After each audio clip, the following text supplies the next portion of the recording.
So moved. Is there a second? Second. Treasurer Wagner. Ms. Bolton? Aye. Mrs. Bowers? Mr. Lindy? Yes. Mr. Messer? Mr. Morosky? Yes.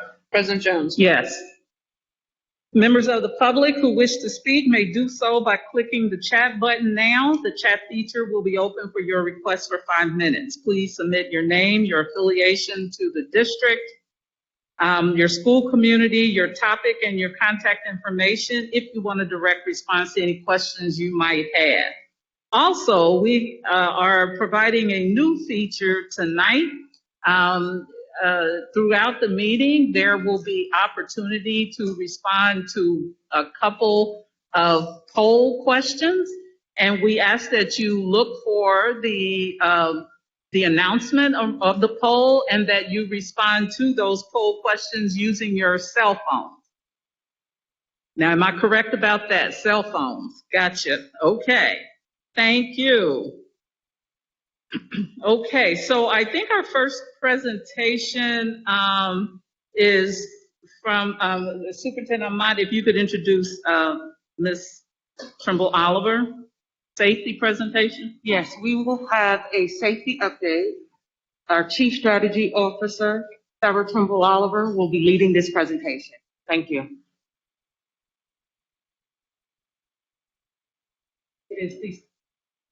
Can you pull up the safety? Thank you. Good afternoon. So last month, we presented some recommended changes to the district safety plan. So today, we are bringing back 2 of these items for further discussion. And those are the last 2 shown here, which is quarantining of close contacts and mask requirements. First, for mask requirements, we do have one new update to share, which is was a new update from the CDC from July 27th, which followed their first update on July 9th. So very quick updated information where the CDC is recommending universal indoor masking for all teachers, staff, and students and visitors in schools. Just a reminder, the American Academy of Pediatrics also recommended that all students and staff wear masks, as well as when we presented previously, Ohio House Bill 244, which says that a school district may not require a student and employee to be vaccinated, also says that a district may not require unvaccinated individuals to take precautionary measures that vaccinated individuals are not required to take, so somewhat of an all or nothing mask guidance. So from the administration's point, we do still recommend mask requirements for everyone. And now for a new update from Ms. Bunty's recent meeting with the health department. The health department has agreed to a recommendation that if a student has been identified as a close contact from a school exposure, that the student may continue to attend school while free of COVID symptoms. If a student does develop symptoms, the student will need to quarantine at home. And this recommended change will be very closely monitored to make sure that it doesn't impact our in-school transmissions or other safety data that we are measuring. And so that is a new recommendation that we are bringing forward to you today for discussion. And so that does conclude the health and safety update. Okay.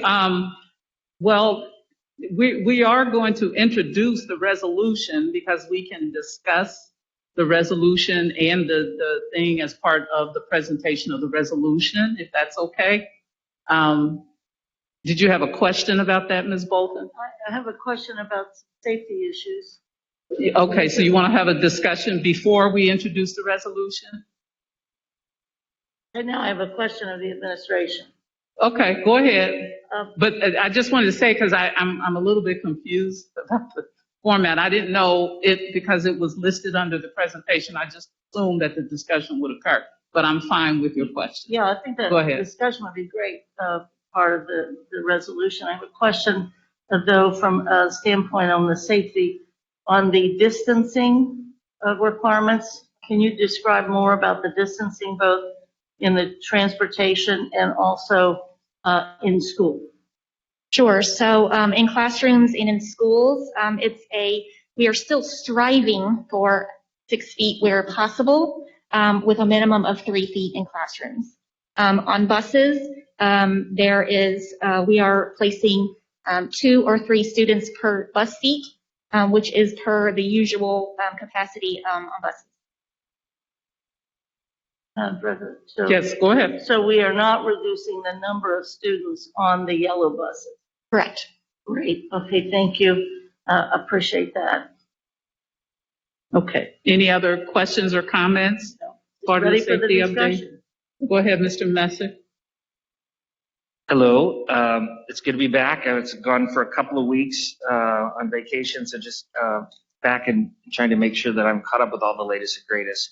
Could you just clarify where we sit today as it relates to staff vaccinations? So the last data that we have from the health department was that we are above 70% of staff vaccinations. What is it? 70%. 70. Above 70%. Oh, and so am I to understand that there is not a mandate for those who are not vaccinated to be vaccinated? Correct. Correct. I think there's another variant that now seems to be even worse. That was today, just came out. I'm sure you saw that, the Lambda variant. I was listening on the way back to some press conferences that were happening around New York, and some were about schools, some were about public institutions, et cetera. And I thought one of the recommendations was fascinating in that they weren't requiring people to take or to get the vaccine, but if they chose not to, then they would agree to a weekly testing. And so I would be interested in the thoughts of this board and the administration on something like that, because I'm all for choice. At the same time, I'm thinking about my kids and all the other kids across this district who then have the opportunity to transfer it back to families who are at high risk. So I just wanted to bring that one forward as something to be considered, that if we are not going to mandate, then I believe we should ask for that testing. And then part two, I mentioned this back when we had the discussion several weeks back, but I would want to be notified as a parent if the person sitting in front of my children all day has been vaccinated or not. And so did we determine if that was something that was possible, given HIPAA and everything else, that I could be assured that when my kids are in a classroom, now of course they're going to be masked, whether we change our mask policy that's in existence today or not, my kids will be in a mask. Even still, I want the person in front of them to be vaccinated, or I'd want to know if they're not going to be. So was that something we found that we could inform families? I am not sure that we have looked into that possibility, but we could do that if you'd like to make that assignment. Thank you. Mr. Morosky. So just to clarify, Ms. Trim-Oliver, because I think Ryan's suggestion is sound about the unvaccinated and temperature checks, but we cannot do that because of new state law, correct? That is definitely something we would have to research whether we could do that and still comply with that new House Bill 244. Okay. Ms. Bolton. Yes, I'm in agreement in part with Mr. Messer on that. Would like to have an update, if possible, as to what the state of Ohio would allow us to do or not allow us to do, and in the status of legislation and rules and regulations, because obviously this varies apparently from state to state. Unfortunately, we don't live in Florida or Texas. And, as much as we say bad things sometimes about Columbus, at least it's not, well, I better not go there. The other question I have is on the vaccination piece, do we have that by site or by school? Or is that an aggregate district-wide? Because that, to me, and I don't know if we're allowed to, not us know it, but allow for you to know it. I think that would be important as we move forward to know what it looks like site by site. I believe that we only get the information from the health department. We don't have the specifics, and I don't believe we have it by site. That's right. We don't have it by site. But if we have the names, We do not have the names. we only have a percentage. We have an overall percentage. Do we have it by employee group? No. Nothing. But 70 sounding less and less significant to me. Ms. Bowers? Yes, and maybe our general counsel can clarify if you can't share. Isn't there some confidentiality or legal issues around reporting people's vaccine status?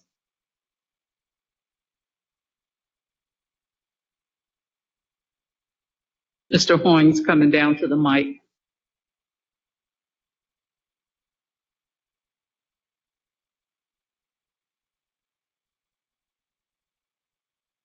Yes, the answer to your question is yes, there are confidentiality rules regarding protected health information. With respect to the previous question about the current state of Ohio statute, as I understand what's been passed is a law that says schools may not mandate that vaccines, mandate that persons, presumably employees or students, must be vaccinated prior to the vaccine receiving full FDA approval.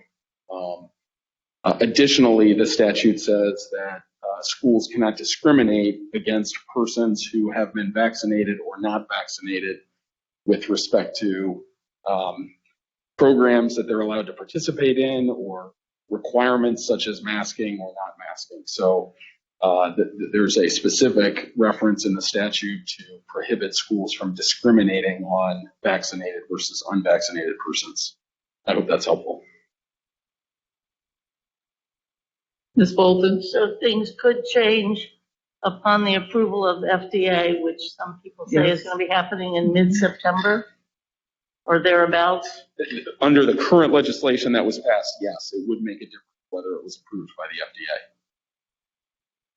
High hopes for that to happen. Yes. I mean, that'll shift a lot of the decisions that districts and other places would need to make. Could I ask one more Yeah. question about the Yeah, students? What is our regiment? What is our plan to help our teenagers get vaccinations in a kind of a quick and comprehensive way, so that as they return to school, it's a opportunity? And I believe Susan Bunty is making her way down to the mic.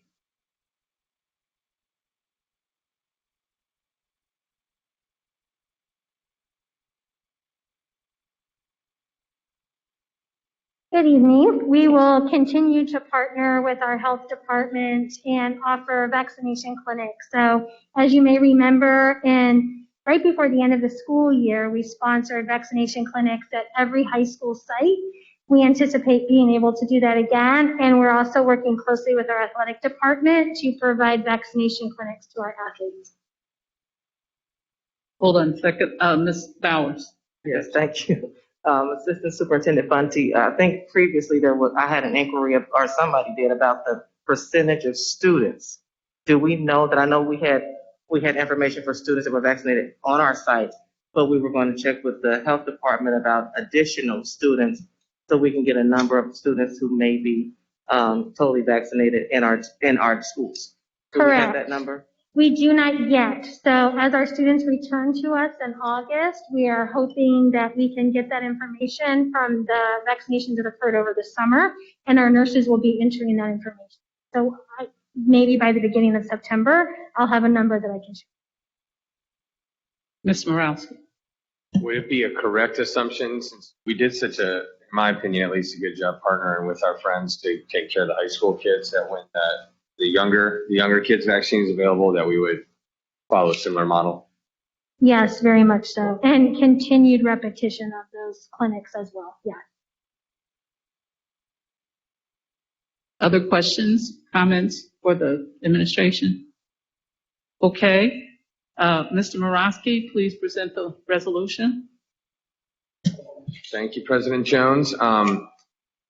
As folks will remember, when we talked about this in policy, and then as a full board and this body elected to not make changes to the mask wearing policy. So this resolution simply just puts it down on paper and makes it official. So there's no question.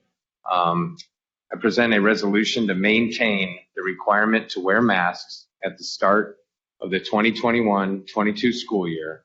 That's policy 5321. I present the policy as written. Is there a second? Second? Any discussion? Ms. Bowers? Yes, I just want to clarify maybe and discuss a little bit the last sentence of that resolution. Can you read that very last sentence, Board Member Morowski? Be it further resolved, the Board of Education may consider suspending or rescinding the mandatory mask policy should the transmission of COVID-19 significantly decrease and if all students become eligible for vaccination. Can we be more concrete with that? When you say eligible, doesn't actually mean they get vaccinated. So, I mean, that's, you know what I mean why I'm asking that? Eligible, because like teenagers are eligible now, but we know a high percentage are not. So does that go together, or does that seem like there's some variance or needs to be a little bit more concrete are we okay with just saying eligible? Eligible doesn't mean that they're gonna get it.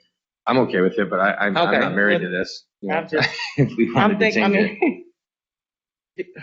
Yeah, if you want to offer a suggestion, feel free. When the numbers decrease, I think it's part of it, right?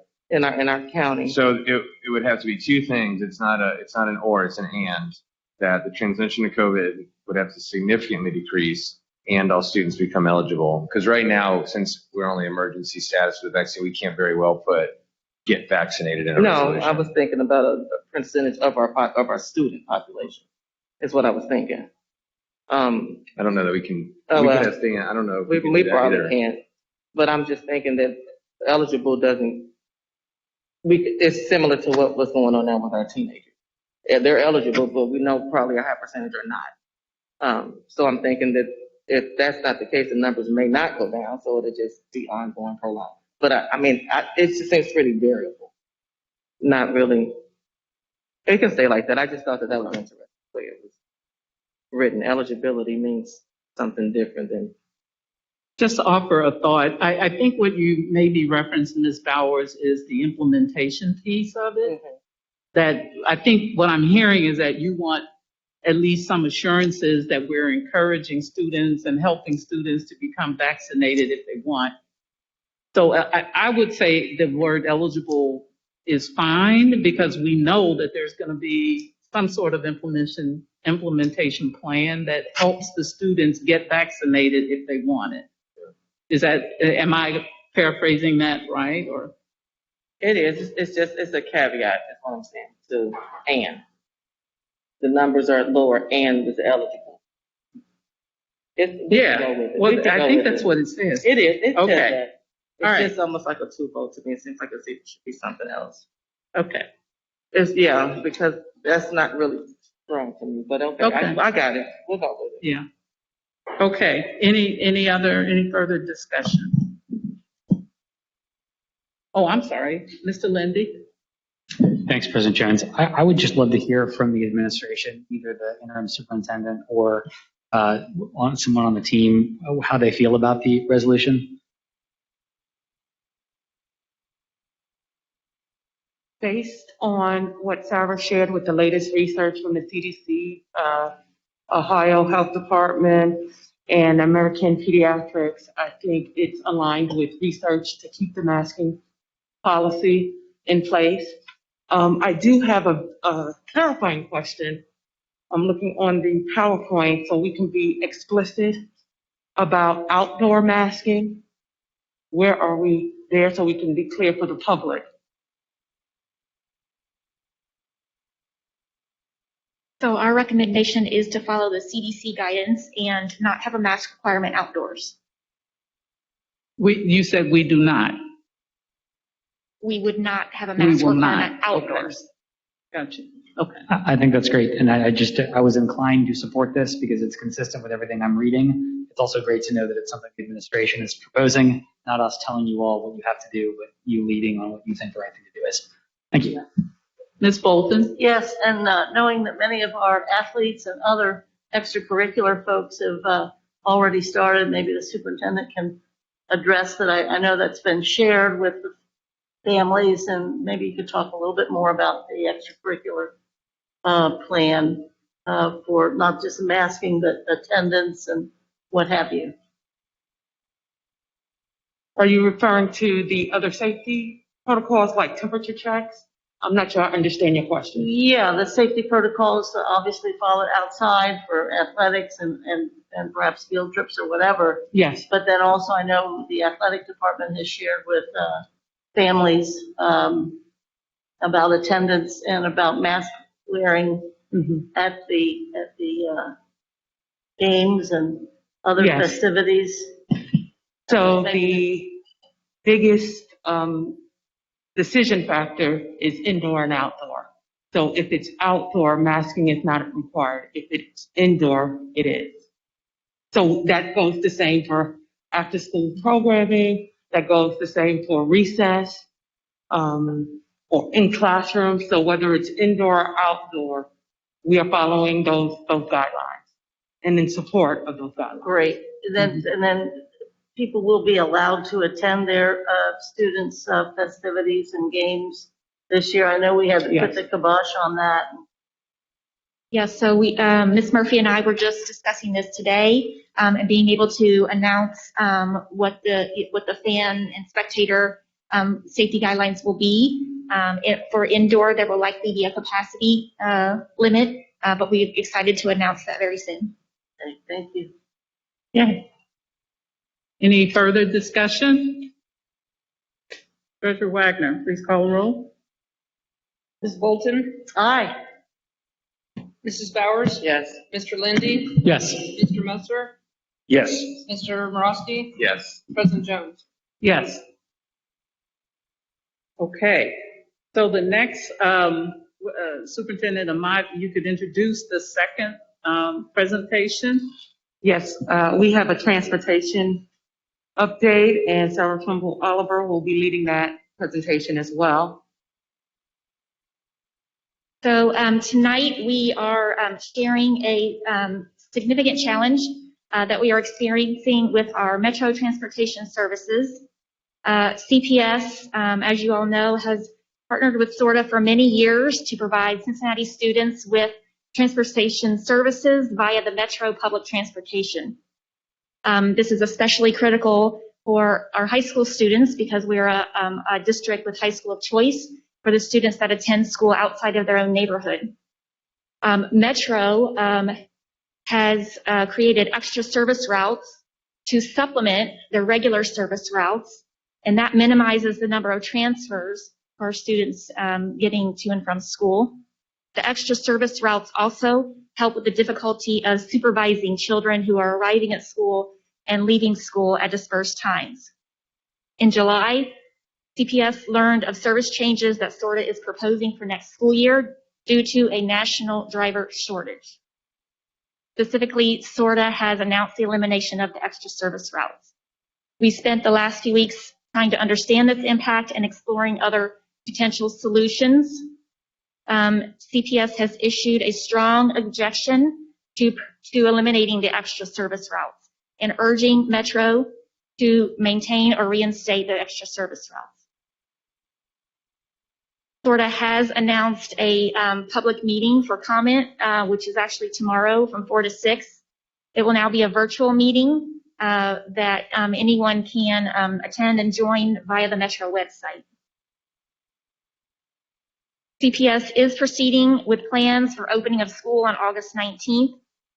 Families will still be receiving bus cards through the normal channels in anticipation of a resolution, as well as orientations at the high schools, which do include a Metro attendance at the orientations about how to navigate Metro services safely. And finally, this challenge with the Metro services does not affect any of the yellow bus service. And that concludes the presentation. Okay. So as we open up for questions or comments, I'd like to ask Ms. Bolton if Ms. Bolton inherited the task of sort of spearheading the conversations about it in my absence last week. I'm going to ask her to give some brief updates as needed, and then we'll open up for questions or comments. Thank you. I believe that Kimball Oliver took care of kind of the historical piece. In those many years actually represents at least 3 decades, maybe 4, depending upon whom you speak to regarding extra routes. The extra routes are available to the general public, which allows us to continue and use that for these many years. But generally they are filled with our high school students, particularly 7 through 12 for our 15 high schools. But also something that keeps getting lost is that it refers also to charter schools as well for those grades, and also some parochial schools as well that are within our district. So what we're really talking about is when the extra routes have been recommended to be removed, and actually we, as was mentioned, we're told in July, a month before school would open, that this many decades of practice would end. The reality is that that struck a nerve probably with all families that have teenagers, whether they go to CPS or the Archdiocese and parochial schools or charter schools. The concerns that have been raised over the time, both have emanated as well from the county commission, and individual board members, school board members, have expressed concern, and our administration, our superintendent, has sent a very, very important letter to the CEO of Metro. And so for some weeks now, 2 weeks perhaps, Metro has known that this is in all likelihood unacceptable, and that we view this as dangerous and untimely at best, because it is so soon to the opening of school.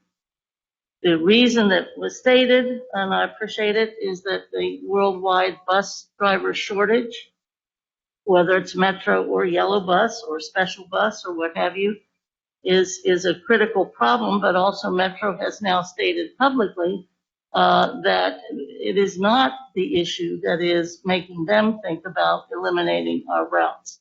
And they have actually said that publicly. So that's a change in their understanding or in their representation. The issue for us as we return from COVID is that we are thinking in terms of this as an issue for not only reduction in instruction or the tardiness of students or the need for multiple transfers, but the other reality is it makes a very big difference for our issue of dismissal. Dismissal at these high schools would be a major problem that someone would have to address because of the numbers of kids in dismissal. And I know we're going to be talking about that as we discuss the resolution, but there are any numbers where we are taking all this time to make sure our kids are COVID safe. We're now mixing them with the general population instead of with the kids that we know are coming to and from our schools. So there's a great issue because the sorter board was apparently, based upon individual comments to the press and also in conversations, the reality is that the sorter board was taken and blindsided as much as we were. And now the issue is there's no time to change this. And that's been the response, I think, that the superintendent has heard, and I'm anxious to hear the superintendent's summary of this as we go through this. But the reality is it's never too late to do the right thing, and it's never too early or too late to avoid what will happen by all expert views, at least at the sites where our children are educated. We will have to be changing this within a week of starting it. in part because of the issues raised by our kids and our efforts. So this is to meet SORTA's need as our vendor. Our vendor has told us they cannot meet our needs, and we are responding with the fact we need you to meet our needs on behalf of the kids. So the reality is the leadership and the board were made aware of this later in July. Too late to talk in terms of a formal meeting. This is our first formal meeting since that time, business meeting. And so we are taking action tonight based upon what we have heard. And if you look at if people are worried about the time to get something done, of course, if you work 8 to 5, there probably isn't enough time. But in a crisis, I don't know any serious public agency that doesn't work the hours that it needs to resolve this kind of problem. And I'm hopeful that we can continue this effort together. Thank you. Okay, so we'd like to open up for questions or comments from board members. Ms. Bowers? Yes, thank you, Board Member Bolton, for that review. You touched on a lot of points that I was going to make, especially with the instructional time. I spoke to a lot of parents over this last weekend who are very concerned about the safety of our students. I'm concerned about pedestrian safety with this situation, especially in some of our large campus sites that we've identified already issues. And then the responsibility of supervising students at bus stops in mass numbers at dismissal, or even having to stagger dismissals. If that's the case, that's still loss of instructional time. So, and who's responsible for that? How this will be a community issue based on the number of students transferring back and forth between Governor Square. I can imagine what that would be like even for our police department when we're talking about police and children relations. That's a bigger issue. So this erects a whole bunch of possibilities that I am not happy about at all. So I am very disgruntled about the situation. My heart is hurting about just thinking about a 13-year-old first time. And then one parent explained to me this weekend that she and her family can bring her children back and forth to school. But when we talk about families who are single parent families who don't have that option, that's disenfranchisement with a high population of our students who are struggling already and then their families, and then trying to get to school and parents relying on them to do so. I'm having to learn this different that can impede on even their quality of life as working parents. So this is a catastrophe across the board. Mr. Morowski?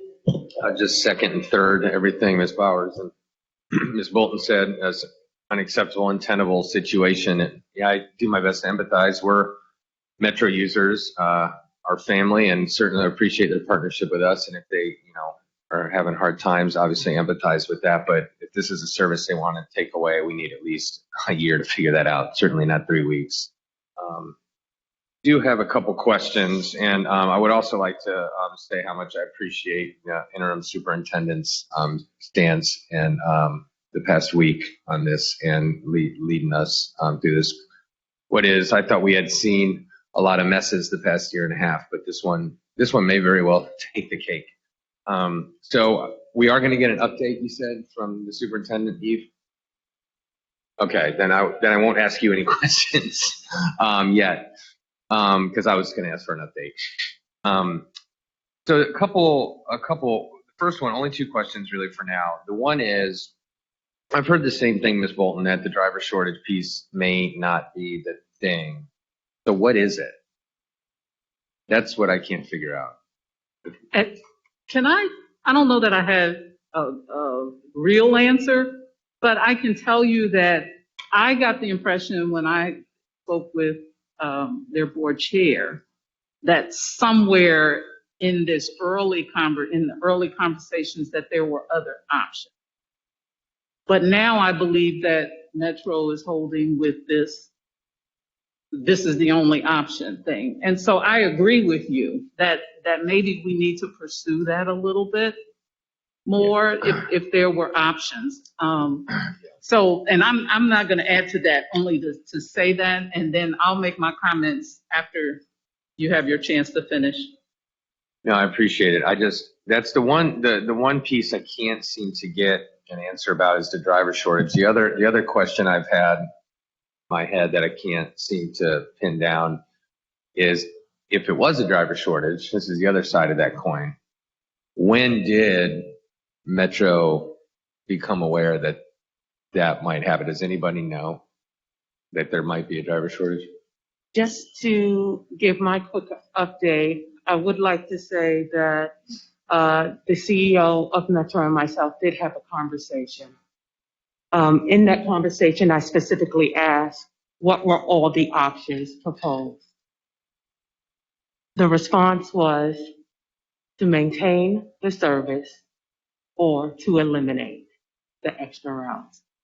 So there were no other options really but to maintain or eliminate the extra routes. In that discussion, I made it clear that we would love to restore as soon as possible because of the short notice and really advocating for our families and students. In that discussion, I did direct Sarah Kimball Oliver to meet with their CEO, and she can give an update from there.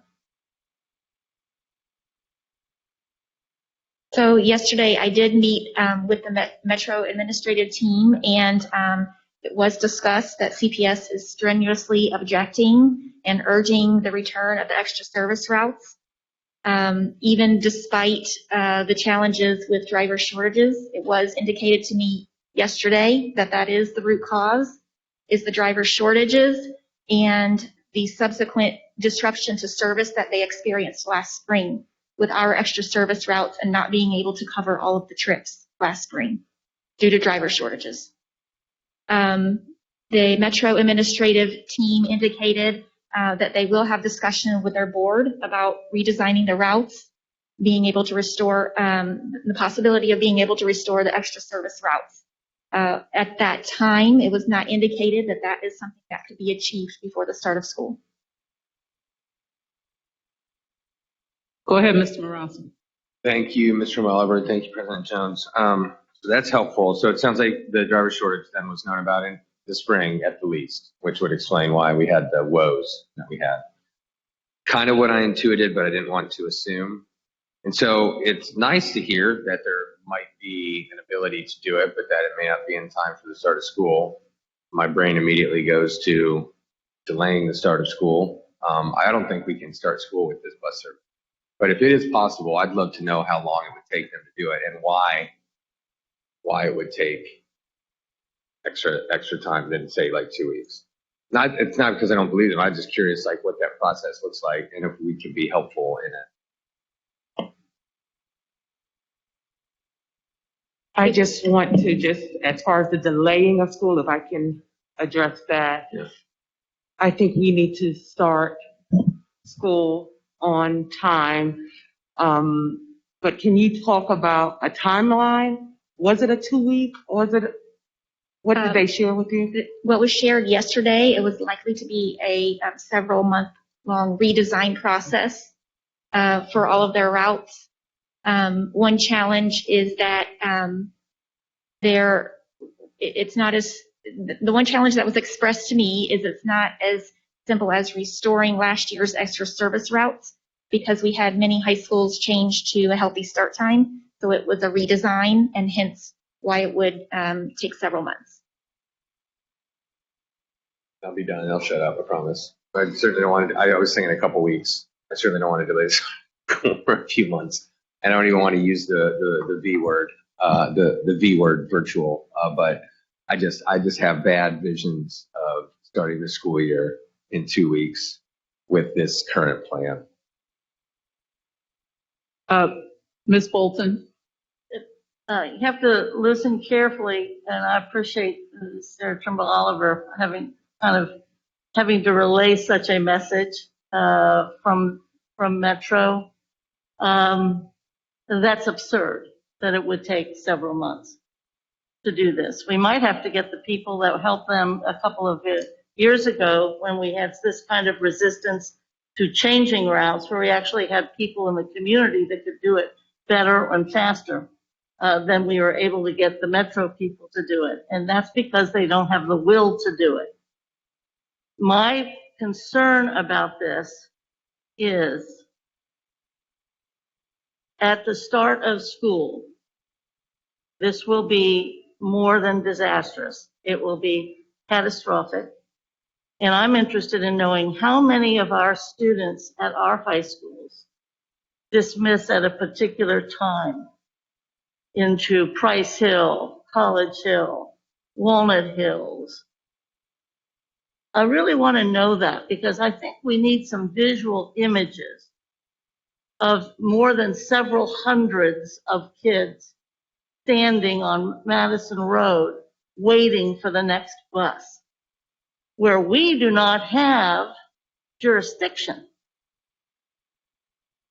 You talk about us having to supervise, or our teachers or our administrators or our security people going out. We can't even direct traffic legally.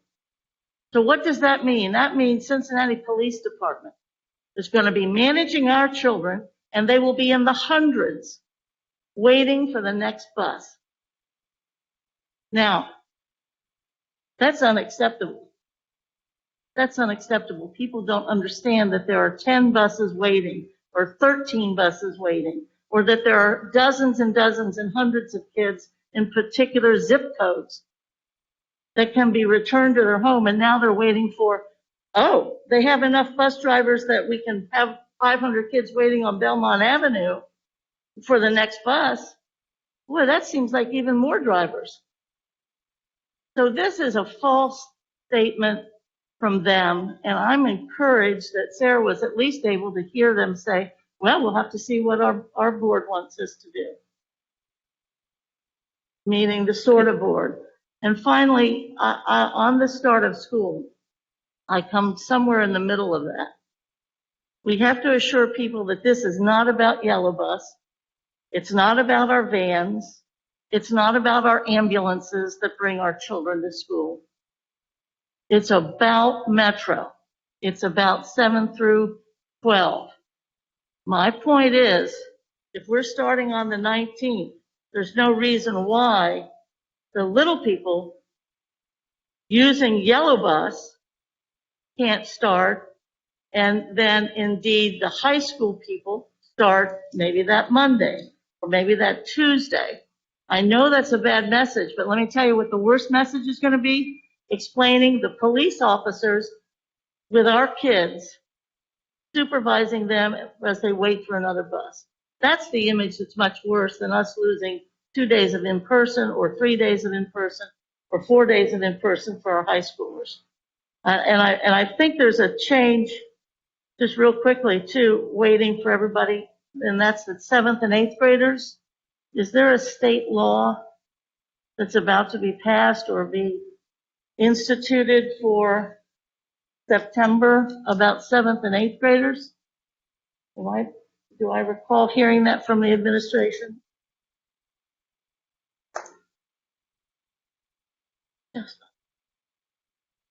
Yes, the biennial budget that was passed this summer included a prohibition, without permission, of transporting students in grades K to 8 at charter or non-public schools on Metro transportation, mass transit. So somewhere in September, that's supposed to hit, I think, or? I think the effective date is imminent. So in September, the charter and the parochial kids aren't, that are 7th and 8th grade, unless their parents say it's okay. Unless the school says it's okay. Excuse me. The school says it's okay. Correct. Okay. So that's going to be a change, and we need to, okay. Well, that's just one more ripple. Okay, Mr. Lindy.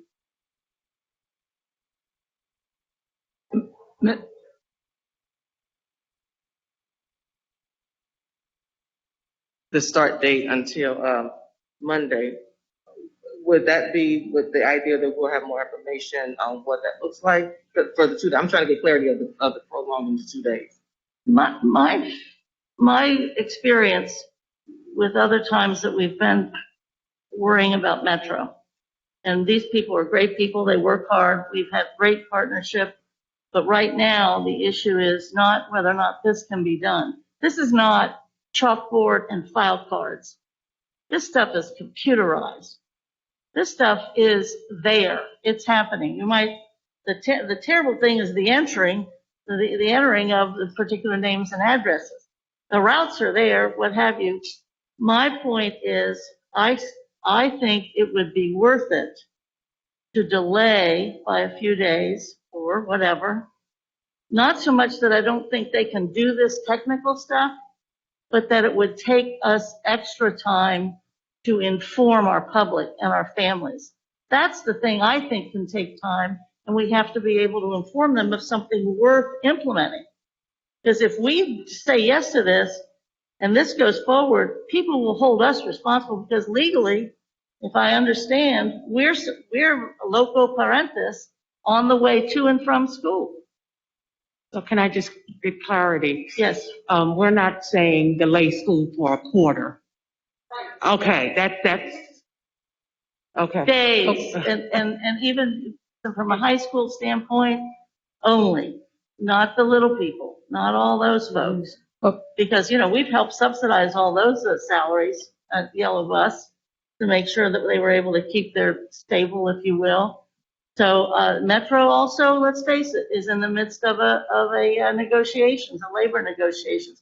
All the things that could be troubling them are coming and falling on our children.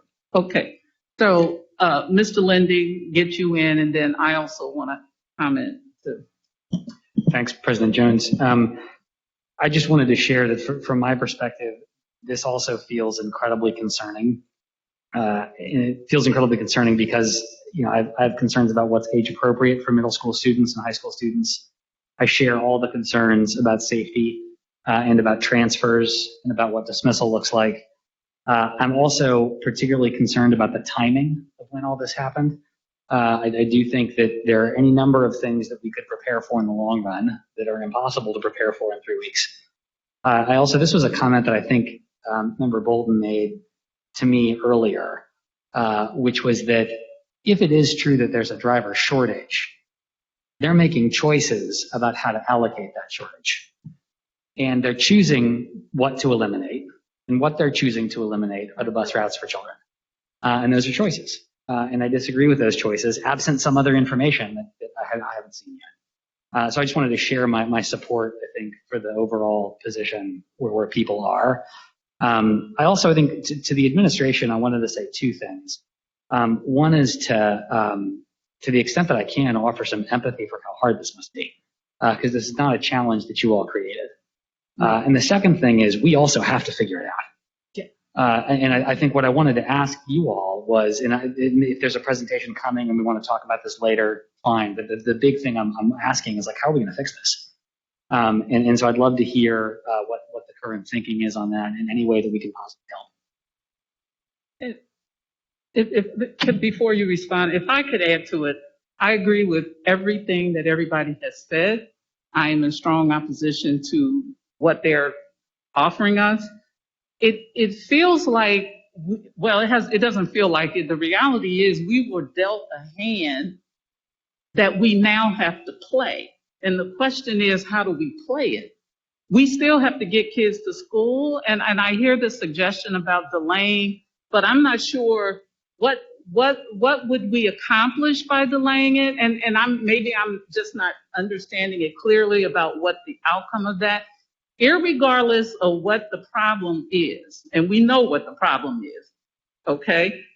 We don't have any options for buses, but we have to be proactive in thinking and moving forward, whether we delay class or whatever that is. What we need to know some real concrete next steps that include community messaging, communication around what's going to happen next, all of that. And that's the piece, that's the only piece that's missing for me. It's not that we took a strong position. We did. But for me, it is what are we gonna do? We have to do something. Even if we say delay school, well, what are the implications of that? What is the impact of that? And so that's kind of where I am with it, not really knowing, all of the concerns that people have expressed about safety and security. Those are all real. It's going to take us, we're going to have to beef up to make sure that kids are safe and all that. Yeah. We can't do that. But so I get all of that. But I believe that we have to also take control of our own situation to some extent. And I just don't have a good sense of where we are with it. We're talking about all the things that have gone wrong. So what are we talking about that's going to feel right to us? And then my last comment, I see your hand, Ms. Bolton. My last comment is just trying to keep my ear, and I think all of us are doing that, to the pulse of the community. I'm not really hearing a lot of opposition against us. So we know that it's not our fault, which says to me that there may be a silver lining somewhere with our public. So how do we engage the public around what appears to be positive? I want to know how many plan to send their kids on the bus with the pass. I don't want kids who have special needs or on IEPs or something. I don't want them transferring at all if they don't have to. But if that's the reality, then we need to know, well, what supports are we going to provide to these kids and families if that's needed? So that feels a little more concrete to me. And so I'm going to be quiet, but Ms. Bolton, go ahead. I completely agree about that we have to have some sort of plan. And I know the administration's been trying to work through contingencies. Yeah. Because to Mrs. Bauer's point earlier and previously, we have to get the kids to school. And right now there's a monopoly called Metro, but it is a monopoly that is paid for by tax dollars. It's supposed to be serving the community. They passed a historic levy right. that we all supported.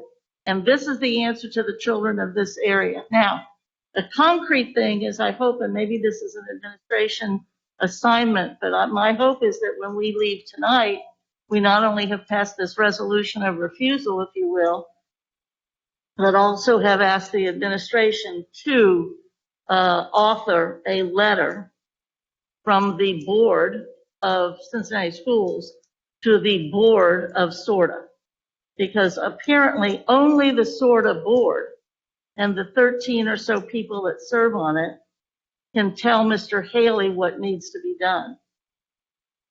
That's apparently the message, is that the board wants to tell him it's time for the SORTA board, who got blindsided just like we did. And I think to Mr. Lindy, I think it was Mr. Lindy saying it, and you too, President Jones, this issue is we're prepared to make changes. Indeed, the whole new CPS, indeed the reorganization of how we want to have our programming and whatever. But you don't do it in 3 weeks, and you don't do it because of a catastrophe. You do it with a lot of planning and thinking. We're happy to do all that, but this is unacceptable. I hope we have a letter that is very clear and also very graphic about what this Metro is actually advising. Yeah. If I can respond, I see you. If I can respond, if the will of the board is to send a pretty strong letter, I'd support that. But I also think there's also an opportunity to say, let's deal with the realities of this. And so the very open, honest, transparent conversation can also happen sort of one-on-one. I mean, there's also an option for us to sit down, to maybe, and I'll just throw it out there as an idea, their board chair with our board leadership. Ms. Bolton, you've been involved with it, so you would be there, because I'm going to be gone, so this is still your task, with Superintendent Ahmad and sitting with their board chair, Mr. Haley, and have this conversation with them. I don't know. I don't know what the resolution would be, but is it going to be in the form of a letter? And are we hoping that they would give us? And my feeling about that is they would give us another letter in response instead of verbally hashing this out. So I would suggest that. But whatever the board decides to do, it's the will of the board. Mr. Morowski. Thank you, President Jones. So the first thing was to respond to your question about the delaying school, and I'll speak for me, not necessarily Ms. Bolton, even though I think it might have been the same reason. For me, the reason I suggested it before I thought it was a couple months was to give them time to get their routes back so we just don't start school with this plan. But if that's untenable, and again, if it's a months-long process and that doesn't seem tenable. And the second thing with the letter, to your point, kind of combining something you said with Ms. Bolton in her letter, I don't know what you were thinking, but in my head, that letter needs to go to sort of ahead of their meeting tomorrow. And to your opinion, President Jones, the public opinion does appear very strongly in our favor on this side of the issue. And I think strongly worded, but also like we need to figure this out for our kids. And again, the language that Mr. Lindy has used, and Bolton has used repeatedly, I think are very powerful, and I think will resonate with those appointed people on the SORTA board, that they have made choices, and the choices they made impact our kids negatively. Agreed. Yep. Any other questions or comments? Any next steps? I'm not hearing sort of how we move forward with this, other than the recommendation for the letter. Mr. Messer. Yeah, and I'll just say, a lot of this happened as I left for vacation, and I thought, this just doesn't even seem possible. That you would have this kind of change. Schools are starting, when we were on our trip, we saw schools were starting like this week, next week, kids are going back. And to get this kind of notification that affects thousands of families across the city, and I know I'm saying the same thing, but some of the most ardent supporters of that levy were us and our families because of the services they provide to the district, et cetera, and the power to upgrade those services, et cetera, that was going to affect the city and everything else. It just makes zero sense what happened. And, I personally love the idea of having Ms. Bolton with Interim Superintendent Amat sitting down. I think it would be good to be proactive of us having that conversation, in addition to putting our thoughts on paper as a collective board, but to sit with them to understand a little bit more of, versus kind of everything happening out here, face to face, eye to eye. Is there any sort of possibility here? At the same time, I don't know if we can do a mass text, mass whatever to our families with this link for tomorrow, but they might be there for 24 hours getting public comment. And I think it would be very powerful to engage our families and the people who depend on this into the process, because as a parent, I don't have high school kids, and we're within the distance that we'd be driving anyway, but I don't know if we've sent any type of communication out to those families who are impacted. But what I've heard is there anything we can do? Well, I think this is the first thing they can do, is let their voices be heard. So I would say three things. I think we should have a letter from the board. I think having a meeting with Ms. Bolton and Ms. Amat with their board chair and leadership. Maybe invite the press to come and listen to the discussion. We've had some of these roundtable discussions when we've done public work, but I think having those things, and then I think we have to engage our families to let them know how they can let their voices be heard. Because I don't know about you, but I've gotten tons of emails. Unfortunately, I'm not on the SORTA board. So somehow we have to make sure that we show them who they can share, the one email I got today, Mr. Messer, can you please forward this on to the sorter board? Well, I can do that, but at the same time, I think we have to help connect the dots so that they can hear from the community. But it is absolutely outrageous that this happened, and especially outrageous with the lack of notice, et cetera. And I believe these conversations should happen, et cetera. So you just offered 3 very concrete steps. One is to do the letter, and as I understand, the letter should go out. The request is that the letter go out before their meeting tomorrow, they should receive it before their meeting tomorrow. Secondly is, let's talk about, and this is more, I don't want to say out in the far future, but in the near future, maybe next week, to sit down leadership to leadership, administration. And as you all know, I won't be here. Ms. Bolton, that is your task. I would like to be kept in the loop, as I'm sure Mr. Messer would in my absence, but to do a meeting regarding that. And then third, the communication to families to ask their support and to tell them what's going on about this meeting or whatever, but also communicating with families about what the next steps are. School starts in a minute. There has to be decisions made if we delay. There has to be decisions made if there's any changes. There has to be decisions made if families have questions and concerns about their bus routes, because not everybody's going to tap into the apps and all of that. So we have to prepare for an onslaught. I say onslaught. It may not be that much.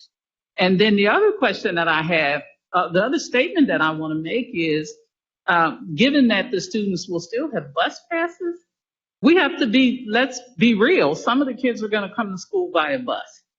And we need to know, I would like to know at some point, I don't know how we monitor that, but I would like to know, are kids using the bus routes? I mean, for future knowledge and conversation and planning, we need to know if the kids are or are not catching the bus.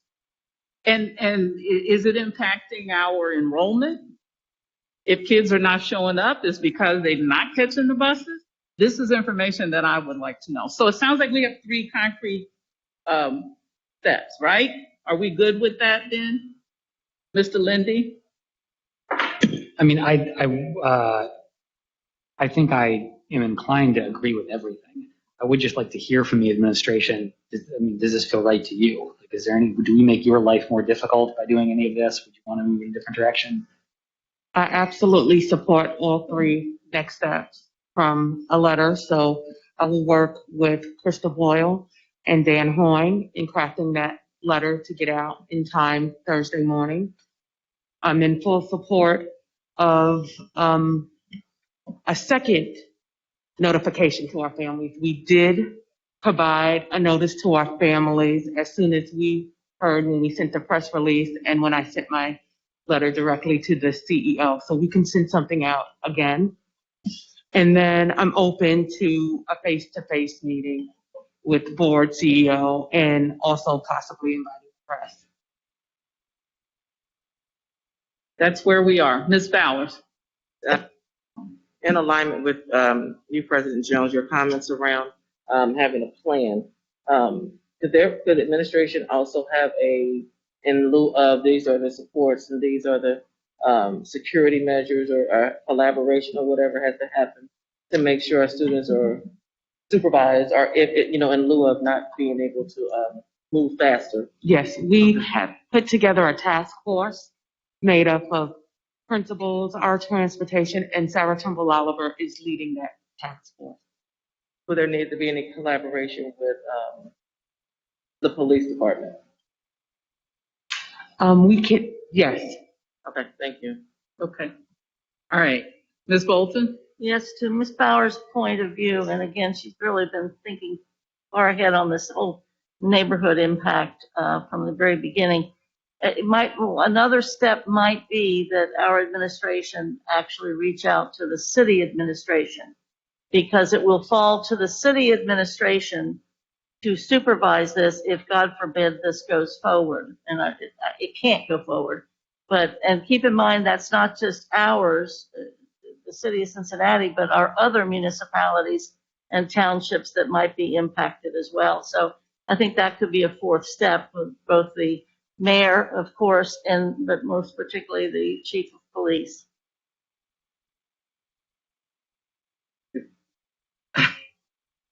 Mr. Messer? Yeah, so I know I saw just in trying to catch up, at least one of our commissioners, Commissioner Reese, was public about her comments. And I think the other question I have is, if you think about how that board is constructed, is it 11 appointed by the commissioners? Is that right? Anybody? I don't know the numbers. It's 5 and 6. I think the commission has like 6 of them, and the city council, I think, has 5, and then there are 3 that are appointed from outside the city. Not exactly. Is that? So my question is, and I know some of those people on that board who are fantastic people that I cannot believe that. I mean, I'm shocked that they would have done it. On a couple of them, I'm shocked that they didn't give me the heads up that some of this stuff was coming. But my question is, they are appointed by these other bodies. Would it be possible to also ask those other bodies to give a resolution that they believe that this is wrong for our city, wrong for our children, especially after the work that everybody came together past that levy? Could we ask some of our friends at city council? Many of them are CPS parents or grads. I think the majority of our commissioners have ties to CPS. Yes. And so could we get them to also do resolutions? And I think having these bodies do a resolution who appoints these people would show that, look, this is the right thing to do. So maybe that would be the fourth item, is to ask for a resolution from our council partners and our commissioner partners. Okay, thank you. We have 4 solid recommendations. If we're ready to present the resolution, we're going to move forward. Ms. Bolton, would you present the resolution? Gladly. Is there an interest in everyone reading parts of it, or do you want to just go with the resolution and pass this thing? Go with the resolution. There you and go. let's pass it. That's the spirit. I think we've said everything that's in it already. Thank you. Appreciate this opportunity. Cincinnati Public Schools. A resolution opposing the elimination of Metro extra service routes for Cincinnati students. And again, that is not CPS, but Cincinnati students. It's more inclusive than saying CPS, and I appreciate that title. I propose and hope for passage for the sake of our kids. Is there a second? Okay, any discussion about the resolution? Treasurer Wagner. Ms. Bolton? Aye. Mrs. Bowers? Yes. Mr. Lindy? Yes. Mr. Messer? Yes. Mr. Morosky? Yes. President Jones? Yes. Thank you. Okay, so we're at the item on the agenda for hearing the public. I just wanted to remind our public that throughout the meeting, we will have poll questions up, and we ask that you participate and respond to the poll questions that appear before you. Okay, so we are now at the item on the agenda for hearing the public. Consistent with the state's direction to minimize public gatherings, we are convening this video conference to include opportunity for public comment. Each speaker will have, how many speakers do we have? 6? Okay, each speaker will have a minute and a half, and will direct all their comments to the presiding officer. Consistent with the board's bylaws, the board has the ability to limit the hearing of the public on any single issue and will exercise the right to do so if needed. Once a request to speak has been granted, you will be invited to enter. Please click on the camera icon to go interactive. Provide your name, your affiliation to the district, your school community, your topic, and your contact information if you want a direct response to any questions. This request is consistent with the board's protocol, and we appreciate your compliance. We reserve the right to not permit you to speak if you do not comply. Again, each speaker will have a minute and a half and may only speak once. When the timer goes off, your time is up. Please refrain from discussing any personnel items. After speaking, you will briefly see the welcome screen again as you transition back to live stream meeting. We ask that your public commentary be respectful of all those listening in. Thank you. Our first speaker this evening is CFT President Julie Sellers. Ms. Sellers will be followed by David Brenner and then Ryan Wenstrup-Moore. Go ahead, Ms. Sellers. Thank you so much. I appreciate you allowing me to go first this evening. I do have an important meeting at 7, but I do think that the district should talk with the legal department to find out about seeking a temporary injunction prohibiting any change until a real plan can be developed, because I believe that the district has had decades of past practice and standing on using the Metro X routes. I believe that there could be serious harm to many of our students, and I think it could have a very negative impact to how kids are going to get to school, the safety of those kids getting to school, walking through neighborhoods, transferring throughout the city. There are some neighborhoods in our city that don't even have any Metro stops. For example, Amberley Village, I don't believe has one Metro stop, and yet they pay property taxes and taxes for transit for their kids to be able to ride public transportation. That is not available. The people in Amberley and their leadership must also write a letter to the SORTA board. I know from talking to leadership of ATU that they were informing Metro SORTA county commissioners as far back as February after the levy passed and we had the increase for expansion of routes. Those drivers were never hired. And that is a bogus excuse that we don't have enough drivers. They have not done anything to try to hire enough drivers.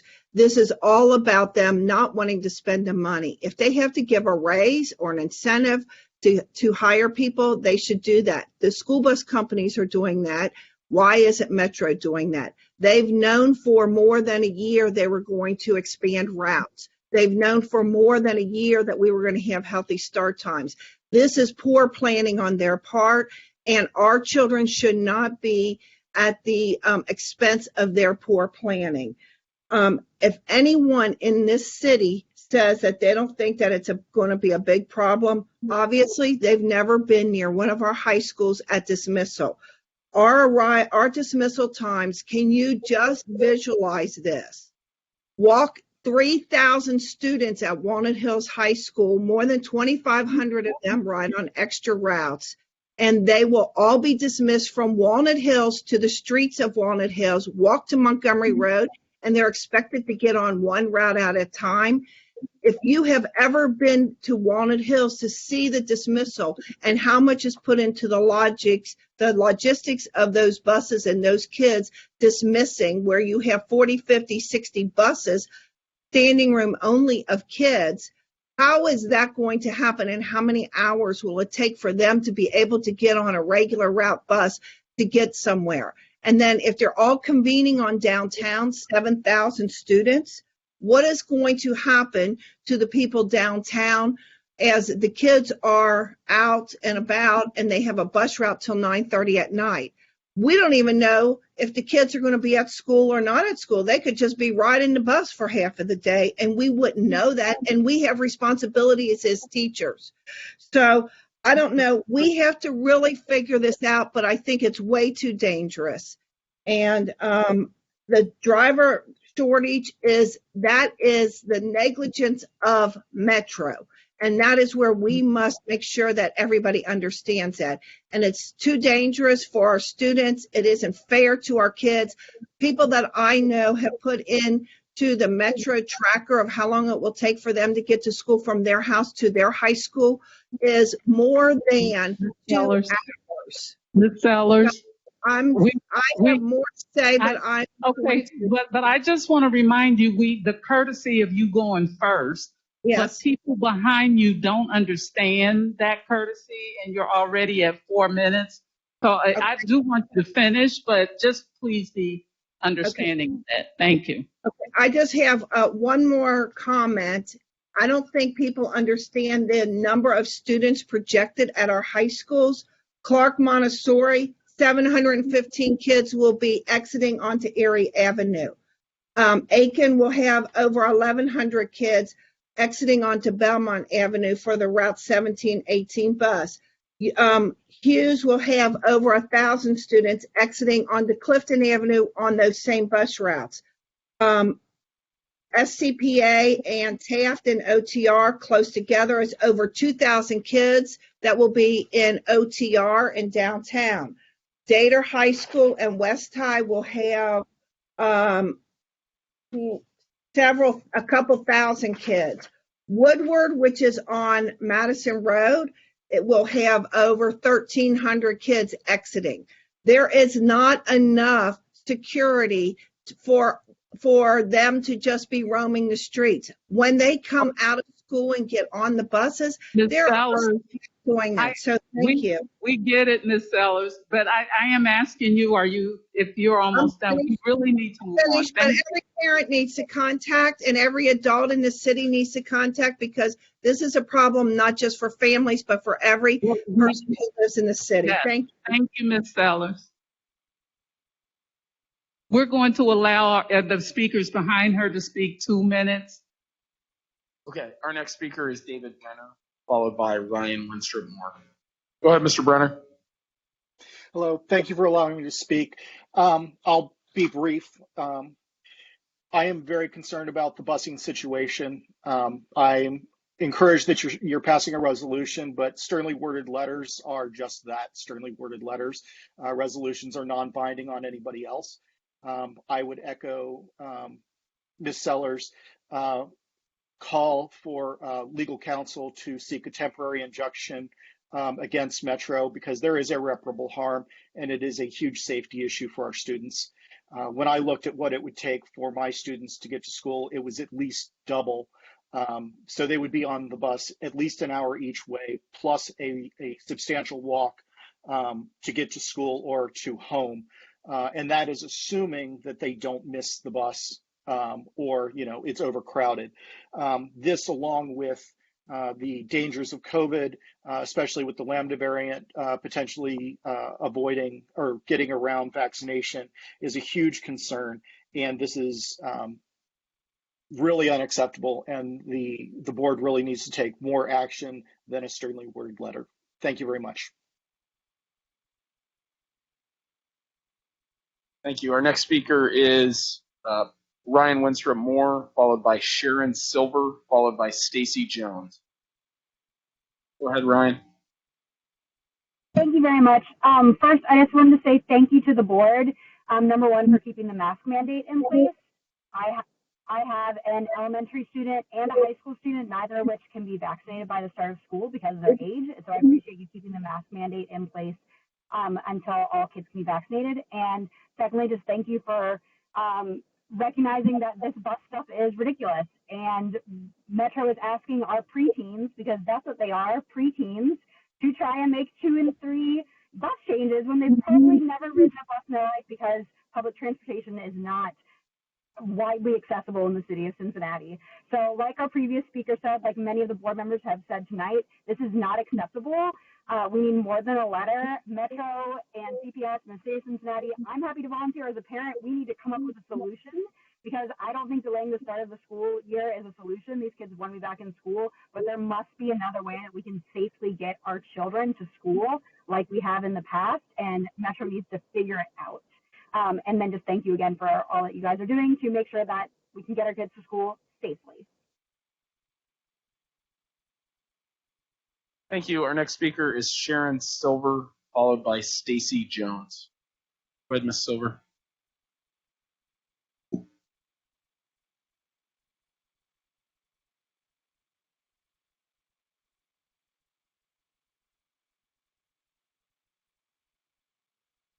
Ms. Silver.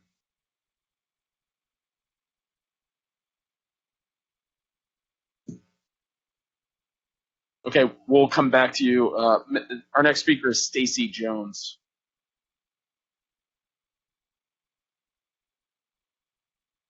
Hi, I just have a quick question. I just want to know about as far as transportation for special needs students. Are they gonna, in high school, are they gonna be expected to ride the metro or will they still get yellow bus service?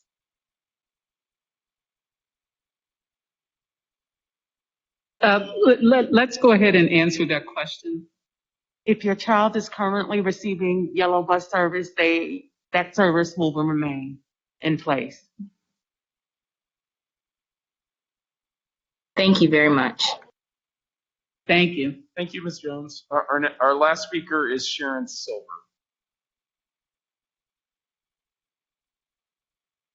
Okay, I don't think she's there. That would be all our speakers.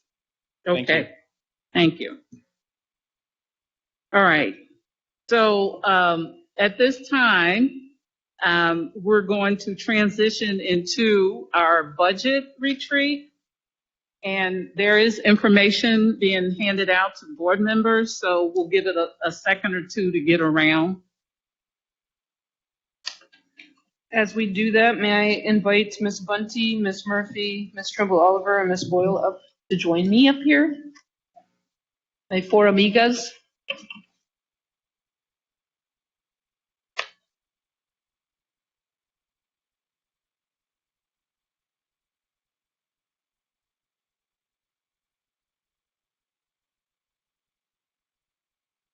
Okay, we're gonna sit up here. Come on up. It's a little lopsided, so everybody's sitting on this side. We got to fill the seat.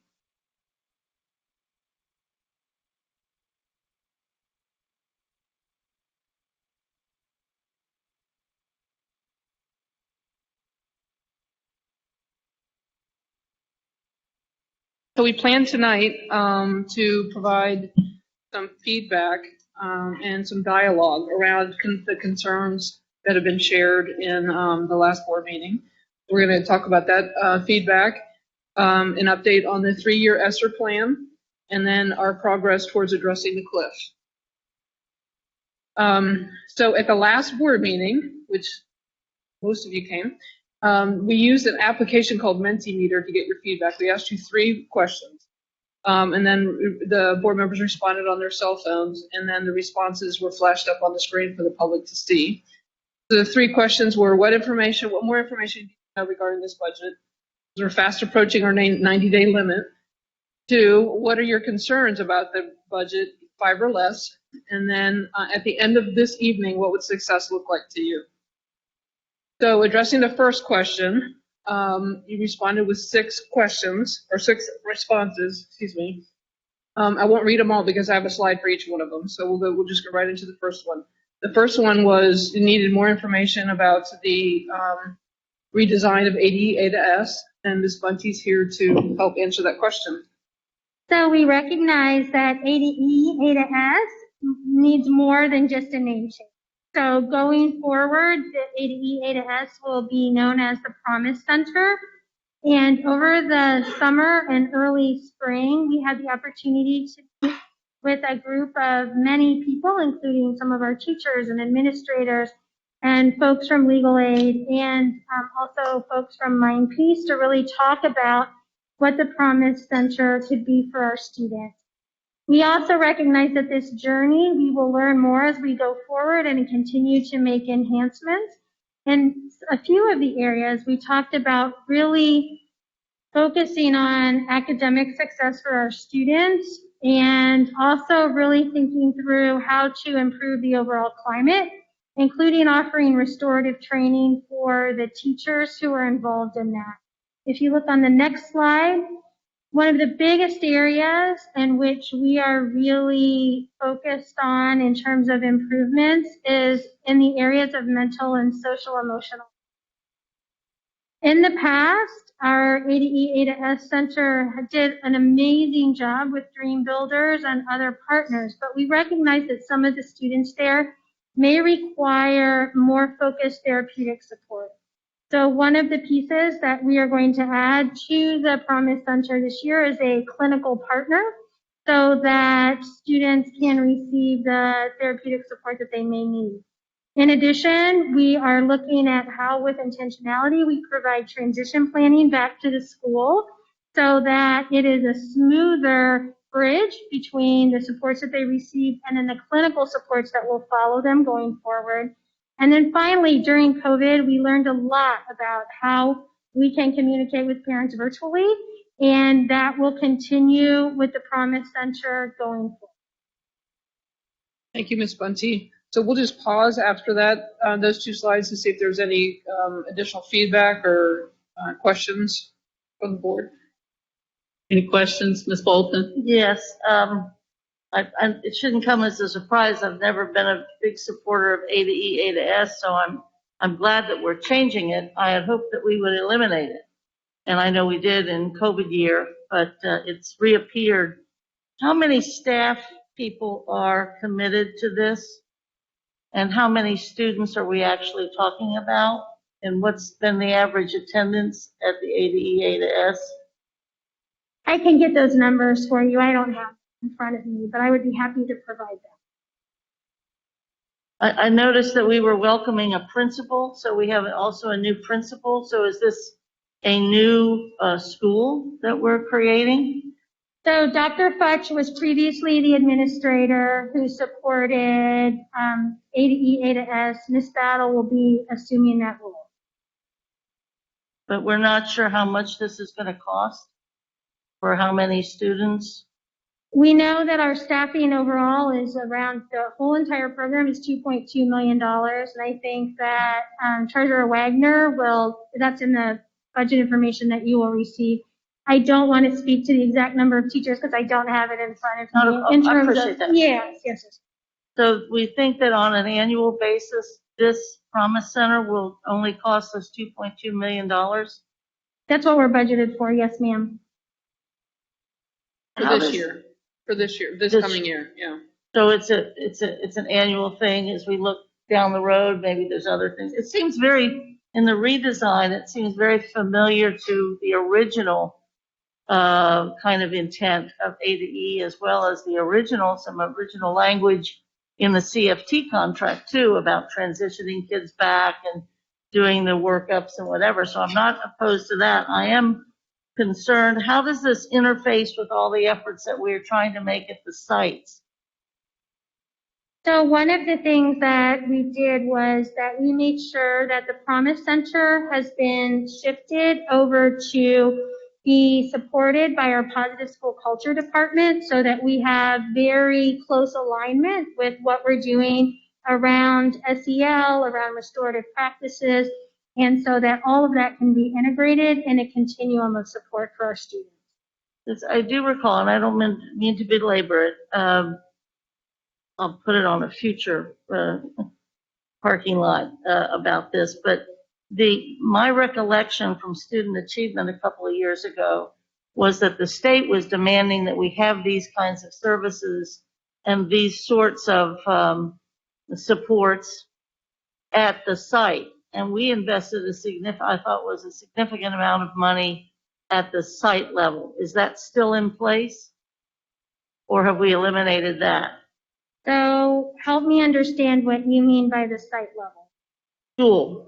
At the school level. So we have invested money in terms of our alternative learning centers at each school that replaced our in-school suspension programs.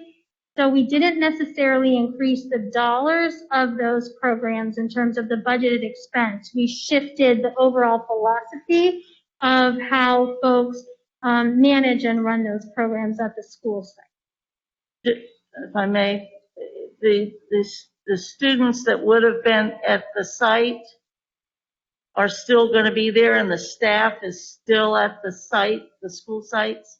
Yes, ma'am. So the in-school suspension, what we used to call in-school suspension, those staff members have shifted to ALC, Alternative Learning Centers, and with restorative practice training that they will receive.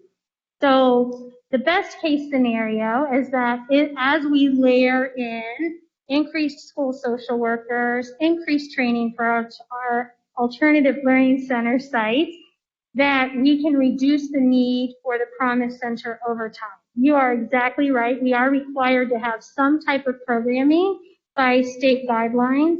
Our hope is that the number of students who require that will diminish over time, and so that we can reduce the footprint of the But the program we've instituted at the sites a couple of years ago or whatever, that remains. And this is in addition to Yes. the sites. Yes. All right. That's helpful. I'd still disagree on the premise that we had to have this because I think we already added to our portfolio with another school. But considering where we are, I hope to see this evaporate after next year. Ms. Bowers? Yes, thank you, Assistant Superintendent Bunty. I just want to make notice that I'm glad that you have up there for the parent and community communication part, the virtual orientation, because I know personally and directly that that has been a barrier to families even coming and utilizing ongoing education experiences at previously A to S, A to E. But I'm hoping that that will be better and our students will be more successful and not come at all, because that was the issue, and I'm glad to see that that virtual orientation is there.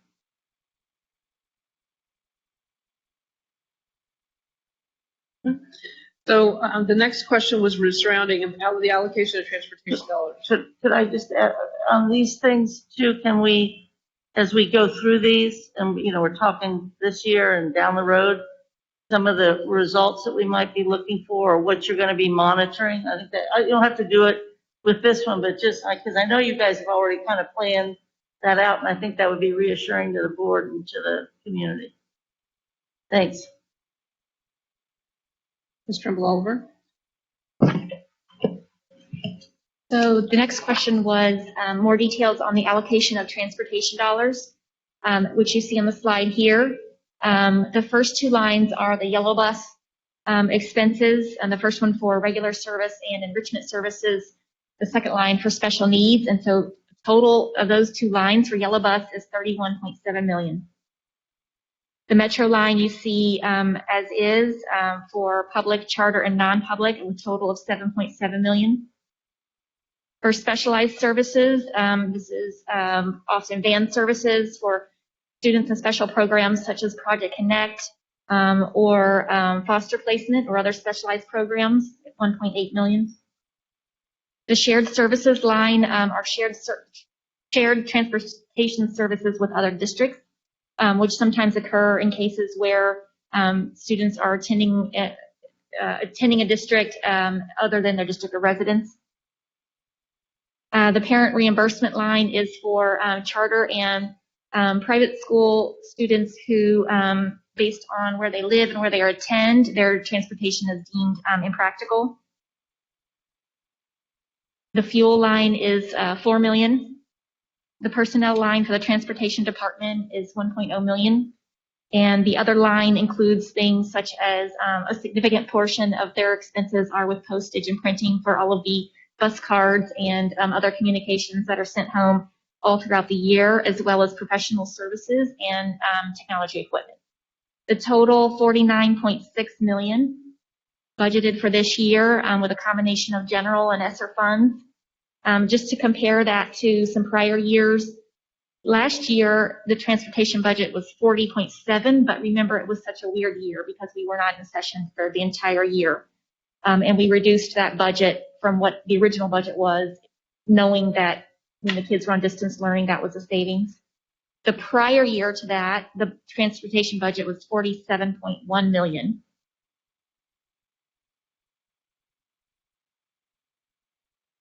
We're talking about eligibility on the next slide. Yes, sorry, I forgot I had a second slide. This is just a little background on how CPS has chosen to set eligibility for transportation.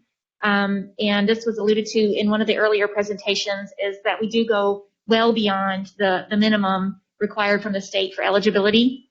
So for example, per Ohio Revised Code, school districts are required to provide transportation in grades kindergarten through 8 for families that live more than 2 miles from a school. Per CPS policy, we provide transportation in grades K through 8 for those attending elementary schools more than 1 mile from the school. So well above the minimum. And for students in grades 7 through 12 attending high school, a minimum of 1.25 miles. And for K-12, since they're special, they're at a 1 mile minimum.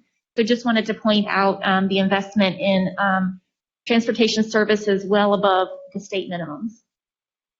And I just wanted to, before we go into feedback, I participated in the budget analysis and discussion seminar from ODE today. And we learned that the pilot payment value more than doubled for this year. And so we're going to have to do a budget revision on that line item. And we don't know how the whole Metro thing is going to impact that line. More than likely it's going to increase. So the payment in lieu of transportation went from $250 to $539 per child. So I'm planning to put together a presentation sometime soon as a result of this budget bill, because there's a lot of stuff in there. But so then we'll pause here and see if there's any more questions. Mr. Morowski. I have a question that popped up. This is great, thank you. And thanks for the last one too, Assistant Superintendent. It just came in my mind. It's related to the budget for next year, but not necessarily the line items here. When you were referencing the bus passes, it occurred to me that in our last conversation about transportation, some actions were taken by somebody without really any notice here. People read about this in the news. I'm curious, was anything purchased on our end without us knowing? Were bus passes ordered for our students for a plan that we do not accept? It just hit me. I'm just curious if anything happened beyond improper communication. So we're still investigating. We've not found a contract renewal that has been in place for Metro for this coming year.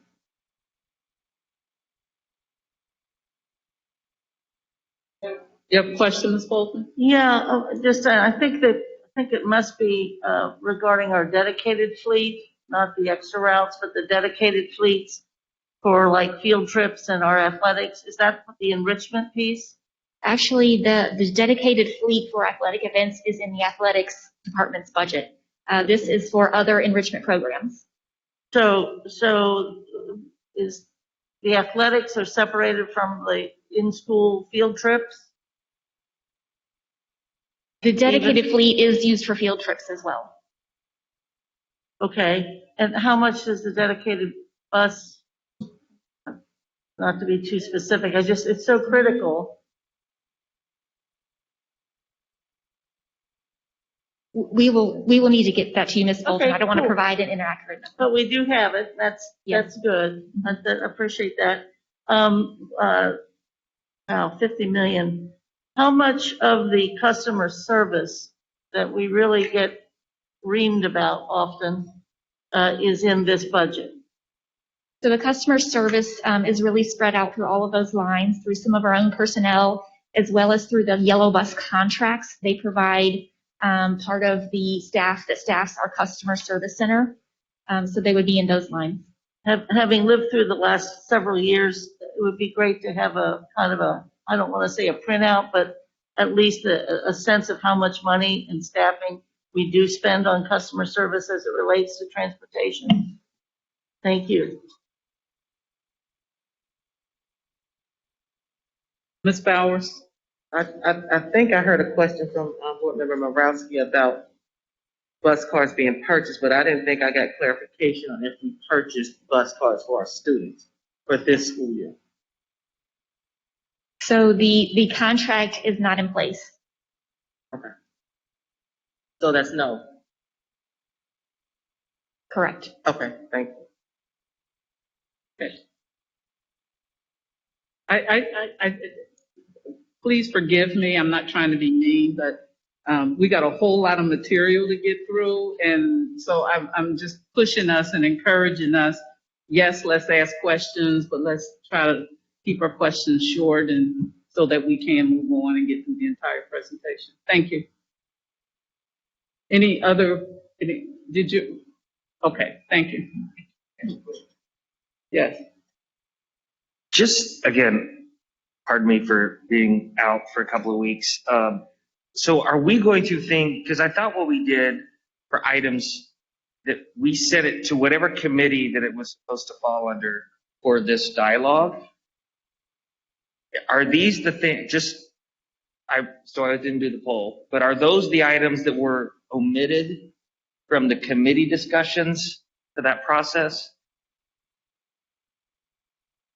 There hasn't been any committee meetings since we gathered this information. No. I mean, I thought what we did so that we could ask questions is line items were going to be assigned to the various committees so that we would do kind of this deep dive, and then we could trust that those conversations took place across the committee so that everybody didn't do every single line. Did we not do that? We did not. I thought that's what we did. I think you, and Go ahead. I don't want to assume anything, but we had in committee, because there was a lot of talk about the committee piece. The one thing I know that we did at least was come with like our priorities. There was that piece of it where I know policy at least, and actually the next slide I think is the bulk of ours where we came up with priorities out of committee. But yeah, we didn't go through it.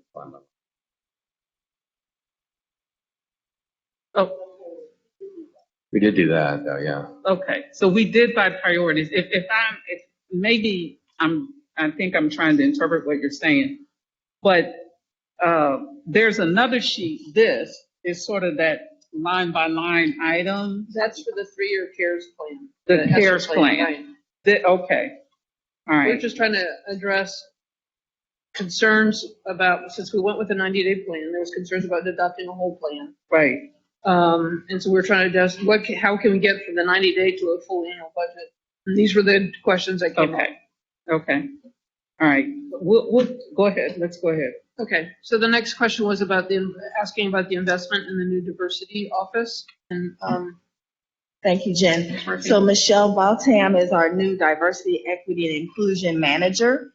She did begin in our school district on July 1, and she's off and running. So we did a very early onboarding with her, but as you can see on this draft key driver diagram, we are investing a little over $500,000 in this work for this school year. And we have asked Michelle, as she's into her review of our equity policy and our anti-racism policy and other aspects of our district, that she would provide us a more robust plan for moving forward.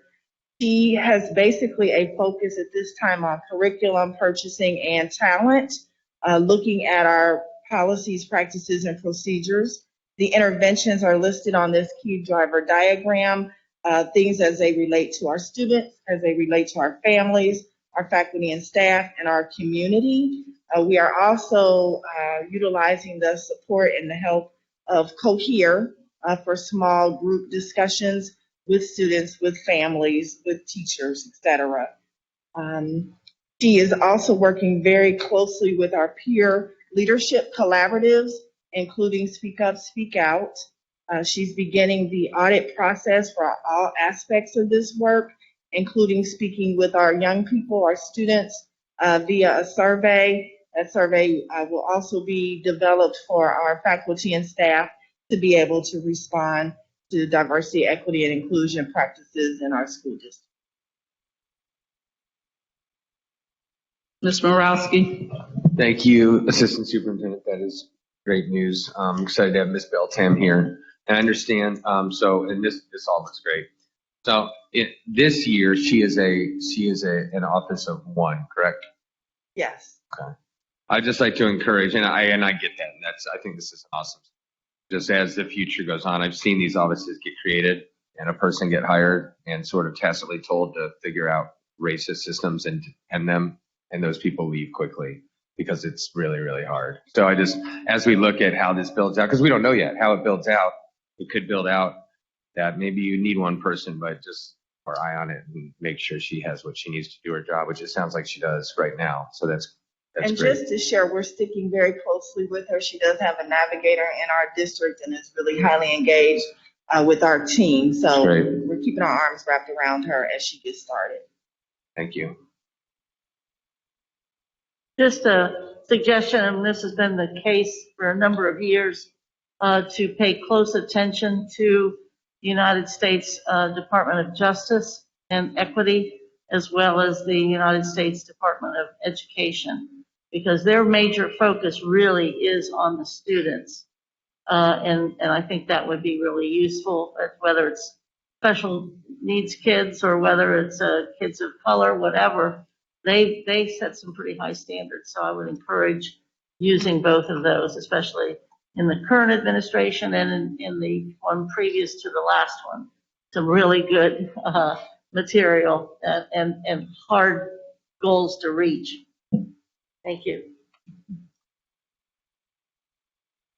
Okay, moving on to the fourth area was the questions about the ESSER plan and the CLIF plan. And so what you have, the big handout that you have in front of you, the first page, front and back, is the revised 3-year plan. And what we added over to the last right 3 columns is how we're phasing things back into the general operating budget. And so if you'll take a look on the back of that page, fiscal year 22-23, we're anticipating that $6.2 million will come back. So if you assume that our state budget fund revenues are going to stay flat, then we're going to have to find $6.2 million that we're currently spending money on to bring this back into the budget and stay balanced. Does that make sense? So we have an opportunity to balance this out amongst the 3 years a little bit, because we have 6.2, and then we have a little bit in the next year, and then a whopping 59 in the last year when the cliff ends. So the second page of that report shows you the cliff that's organized by employee. And I'm going to go through this on the slides a little bit, but by employees, contractors, and then everything else. And the third page is the change on how we were able to balance. If you remember the last time we talked about this ESSER plan, we still had $27 million. We were over allocated to the grant value. And so we were able to come within that grant allocation. And this shows you how we did it. I figured you would want to know what we either phased back or reduced or cut or shifted funding elsewhere. So the summary up there summarizes this document, this humongous document that's too much to go onto a slide. The categories are what's allowed in the grant application. So for health, how much money we're spending on health and safety and personal learning, and so forth. And so you can see ESSER 2 is a $93 million allocation, and we have a tiny bit of room there in terms of our total allocation compared to the grant. And then in ESSER 3 was a $204 million allocation, and we reduced it down to 202, so we have a little bit of room there as well. By August 20th, I have to file the fiscal year 22 ESSER 3 plan, which is, remember, we're doing the thought exchange to get feedback from the public, and then I have to allocate it out based on year. So for fiscal year 22, it's a much smaller because we're focusing on ESSER 2 first. There's not a requirement to spend ESSER 2 first, but we're trying to be very deliberate about how we move forward. So looking at the CLIF plan, this is a summary of the employees that are still in the grant in that fiscal year 24. So at the end of 24, these are the people that are going to be left without a funding source unless we make a difference, like we find them in the general fund or another fund. We made great progress as a team. And so right now we have the reading specialist, the safety specialist, the super subs that we brought on because of teacher absences because of COVID. Summer scholars, I didn't have time to get the number of teachers that were participating, but we anticipate an elementary summer school, returning back to the original summer school plan or something modified, but elementary summer school is typically funded out of Title I, and high school summer school is funded out of general funds, and that was about $1 million a year for the general fund for high school. And then so when we get closer to presenting with the summer plan, but that's at the end of this cycle. Next year, we're anticipating another summer scholars like we had this year, funded by ESSER. And then at the end of the plan, we'll have the Student Success Center teachers that we have to bring back. Moving on to the contracted services. We have the nurses contract, as we've talked about several times. I use that as it's a perfect example of what to do when the money goes away. the crossing guards that are being paid out of ESSER, and then some coaching contracts and the bus services that are currently in the ESSER plan. At the end of that plan, we'll have to bring them back into the general fund. This, I know you can't read it, I can't read it, is the CLIF plan. Oh, no, I'm sorry. This is all the other stuff. So there's another 30 million, and this would include curriculum, evidence-based curriculum. And I did want to note that the next cycle of curriculum adoptions, world languages and science, if I'm not mistaken, we're anticipating those values to be higher than they were the last time they got adopted. So we're going to have to work through those estimates, but it's too early yet. We don't have enough information to determine what those budgets are. Oops. Oh, so addressing the cliff. Got lost on my slides.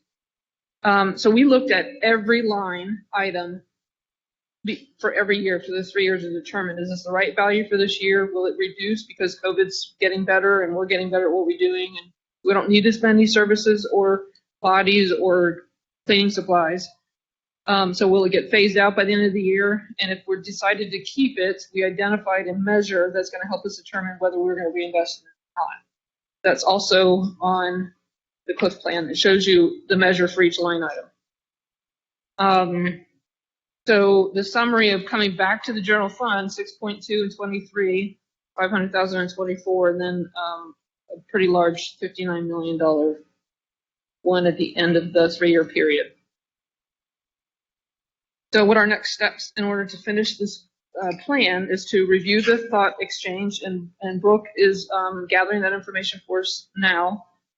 We're going to balance the return of that between the 3 years because it looks kind of goofy. And then we'll finalize. There's some things that we're still looking at information and quotes on. Those are kind of highlighted in yellow. Those are areas of question.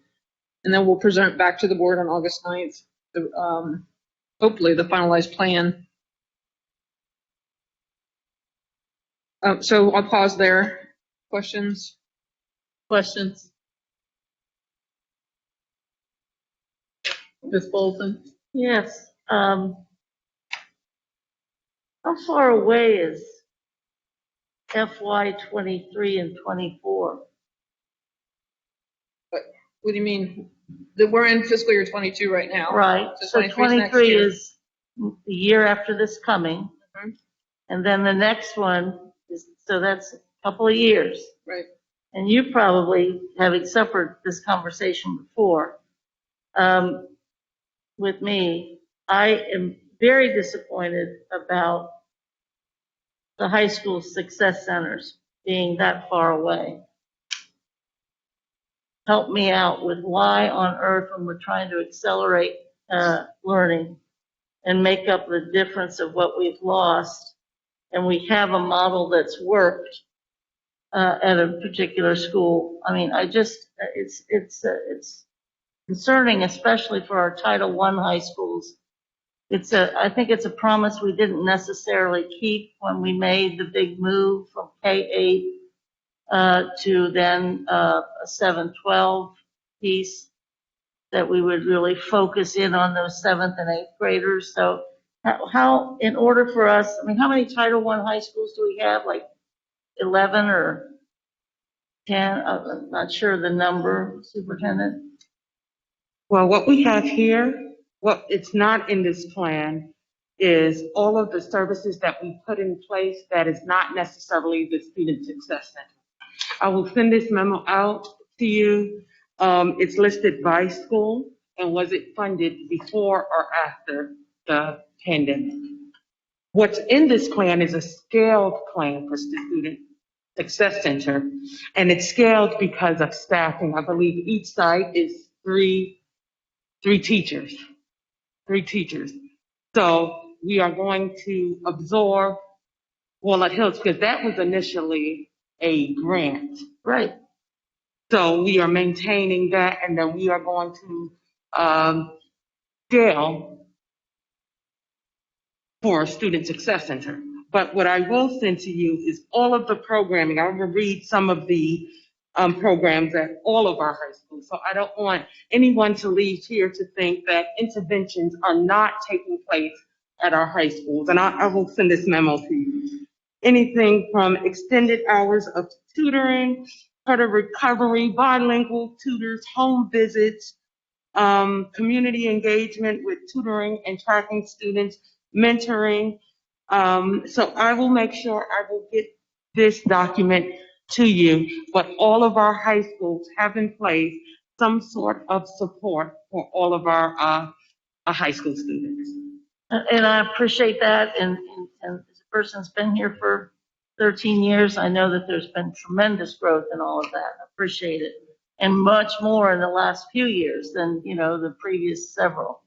I'm with you. I'm just saying that the success centers focus, is my understanding, on 7th and 8th grade kids being able to compete academically, stay academically, not drop out, have success within their group, within their school, where their specialty is. And I just, rather than thinking in terms of individual remediation or intervention, which is all so important, there's a model that has worked for 7th and 8th graders. It has caused a significant help at Walnut about kids leaving. I can remember years ago, get through the first 2 quarters and there'd be a run on data at Walnut. I just think that the concept of the Success Center is so important that as a body, it seems like we're delaying it and doing things that we've been doing, which is the intervention and individualized, which is fabulous. But I'm very disappointed that we're delaying the Success Centers especially for our Title I high schools.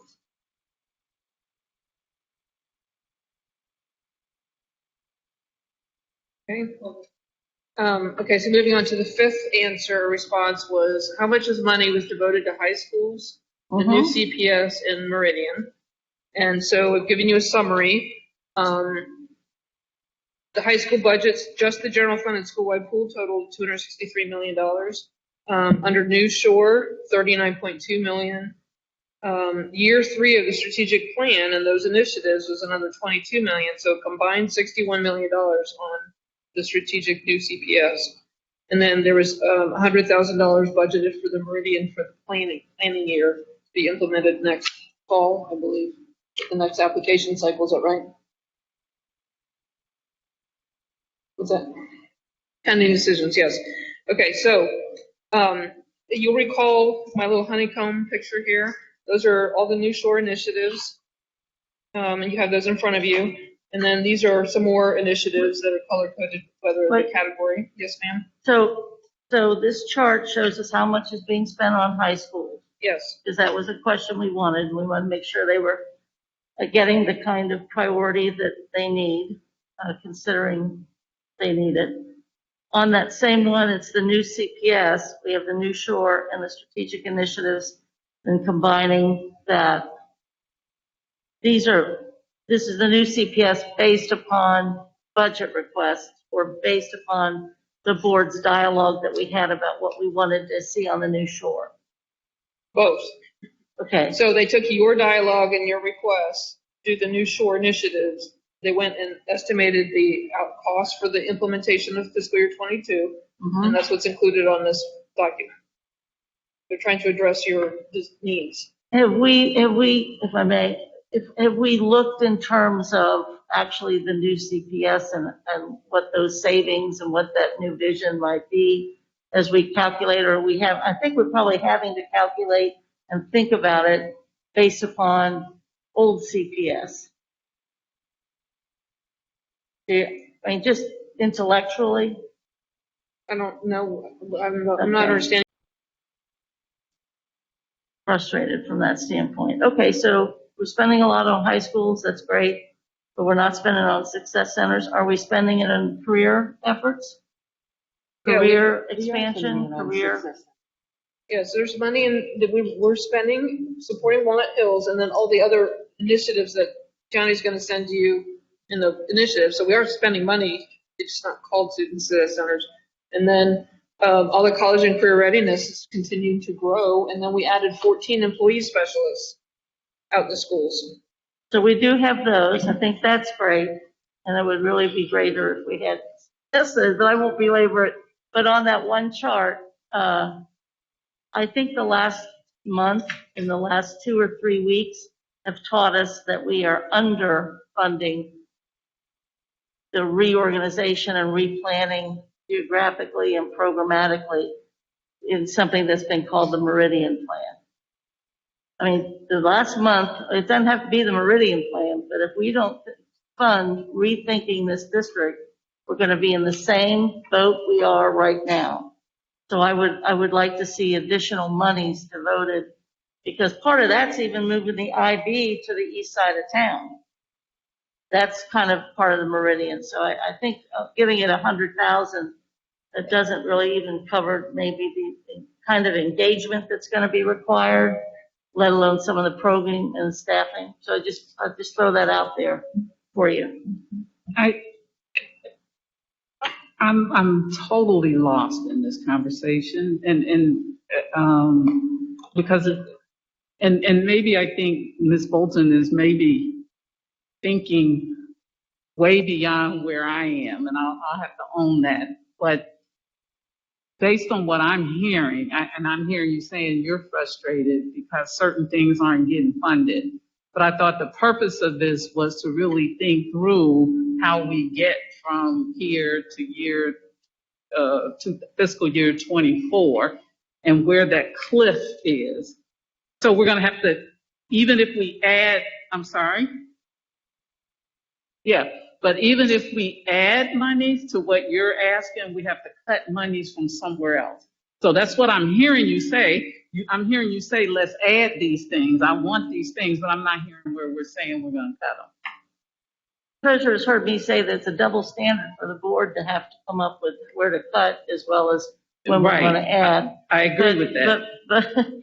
But my point is, there's a great giant block of money that is ours, okay, as well as money coming from the federal government. I think they've done a great job looking at the cliff and knowing how to absorb, where they're going to pick it up or what have you. But part of that is also saying we want to be spending the right money at the get-go of this as well. So that's why I keep throwing in things that I think are particularly crucial. And I can think of some things that we wouldn't be, but that's not my job to do that. Well, so my question to you, Ms. Bolden, because the last comment struck me when you said, well, we're not putting enough money in the Meridian Plan. Well, how do you know that? What are you gauging your assessment of that on? Well, because I rely, and just to say, I'm relying on the numbers that they're given. So I have no idea, looking at the Meridian, what the Meridian Plan will cost at this very moment. So they're just kind of projecting that out. And the Meridian Plan is a name of basically reorganizing ourselves geographically and programmatically. I mean, it's not Meridian or whatever. And my thought is that if you're going to spend $677 million, if you're going to give to the attempt to reorganize geographically and programmatically and transportation, okay, chances are out of $677 million, 100,000 is really not even pittance. It could just in the scheme of things, what we have to be doing in the next year or even half year, facing what we're facing, I would think that would probably generate a need for greater than $100,000 out of $677 million. Yeah, I don't know how much it's going to cost. I know it's going to cost more than $100,000 to figure it out. Yeah, well, and I give you all the kudos because you do think in that level of detail. You do, and there's nothing wrong with that. I mean, I think that's great, but that's not. I mean, for me, I'm listening to what the treasurer is telling us, which I think that the whole leadership team has developed these figures. Fabulous. Yeah, and so I have no way to gauge whether it's enough or too much, especially when it's out in fiscal year 24. Go ahead, Mr. Messer. Yeah, I mean, I think I'm hearing two different things. I mean, I think the Meridian Plan is something that's been talked about because that specifically affects what is now a $50 million line item, which is transportation. So I think it's prudent to have that amount, and my opinion for the Meridian Plan, that's probably sufficient. I think what Ms. Bold is talking about are dollars allocated specifically for strategic planning, and knowing that we kind of got whopper-jawed on the strategic plan with a year remote, et cetera. Are the dollars for keep that alive? Because to me, that would be the process that would be engaging our community. What is the next three and the next three? So do we have dollars set aside for strategic planning that would be used for updating the strat plan probably in this coming year, given the duration we did in that first iteration? Not yet, no. I don't know that anybody put any money in for me last year. So maybe that's something that a separate line item that probably is one that should be enduring, that, doing a strategic plan and then having, the tools and resources to keep it alive along the way. So maybe that is just an area extra. Like we have at work, there's a line item specifically for long range planning. It's just what you do. You just use those funds for the consultants and tools and resources you need to do that. I think that's an excellent idea, because I think the Meridian Plan is so detailed, and it's something that you can't do overnight, and it should be a part of a collaborative community engagement process through the strategic planning process. And the timing is absolutely perfect because we will be wrapping up this school year, and that's something that we can do. The part of this Meridian Plan is planning. Right. So it's not the plan itself is $100,000. So I want to be clear on that. Sarah Trimble Oliver is working with a consultant based on a board assignment to looking at our growth, because it started off with growth in transportation. So at this point, we are planning and seeking counsel and advisement from people in the field and experts. So that's where this money lands. But I absolutely support having a strategic plan line and then having those conversations about the Meridian Plan as a full board, as a community, and engaging our staff as well. Any other questions so far? Go ahead. Okay, so the last item on question number one was how do we maintain accelerated learning past 2024? We spent a lot of time talking about this week, and some of it is addressed in our CLIF plan, but we spoke a lot about the new budget redesign and focusing on using academic return on investment for decision making, what we're going to continue to fund. And so if you remember the Susan Bugsy ice cream cone, I always give her credit for this idea because it really helped me to visualize what we do. But the bottom layer, the core budget, should be what we fund for every student in the district, core stuff. Then we layer on top of that things that groups of students need. And one example that I came up with was a career tech classroom that might need a specialized equipment or curriculum. And then we focus on layer on top of that needs of individualized students, students with special needs, English language learners. So here I try to put together a graphic that might be a little bit easier to understand. I did some examples based on PLT's help. And so under the groups, like the core would be curriculum, transportation, staffing, technology, food, right? Every student gets access to those things. And then we have groups of students. The examples are social workers, counselors, and reading specialists, because not every child will have access to a reading specialist. They're not needed. And then in individual needs, specialized equipment, curb-to-curb service, one-to-one pairs, LPNs. Those are just a few examples, but guiding our efforts will be the fair funding formula. which is House Bill 110 that was just adopted by the state budget. And then the Board of Education policies for anti-racism and equity. So any questions about that? Ms. Bolton? No, I don't have a question about that, but we did, you mentioned the honeycomb. Yes. Is everything in the honeycomb funded for this coming year? Yes, ma'am. Our night school for $900,000, is that CDA or what is that? That's actually some of the support services that all of our high school students will have. We actually started that late winter and received just great results from it, and we're continuing the extended hours for students who need it. Mr. Morosky? Is that different than the second shift school we had talked about? Yes. Okay. Yes. Is there going to be a second shift school? An entire school, no. We do not have in the budget to do a complete second shift school. Okay. I was under the impression there was, and I remember being told in the conference room that night school was the second shift school. I don't remember where in this past few months it happened. Did I miss that? Is anyone else under the impression we were going to have a second shift school? Well, maybe it's the language. When you say second shift school, I'm thinking a separate school, night school. Right. That's what we talked about. It was on the New Shore, it was on Big Graph, and then it was on here, and then it became night school. And I asked for clarity, and I was told that was the second shift school, but it's not. No, we are providing extended hours at all of our high schools. We did not develop a new school. Which is great.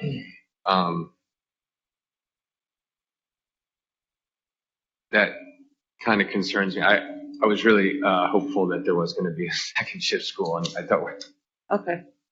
Well, we will make note of that. Yeah. Second shift school is a priority of the entire board. Well, I don't know if it seemed like it wasn't when we had that conversation, but I can't speak. I see a lot of hands, but I do recall us talking about it as part of our New Shore planning, that we wanted, that was a priority. So I'm seeing all these hands. I saw yours first. If we just go down the line. Thank you. Yeah, and just to address that second shift school, that was definitely something I brought up quite a lot when I ran for the school board.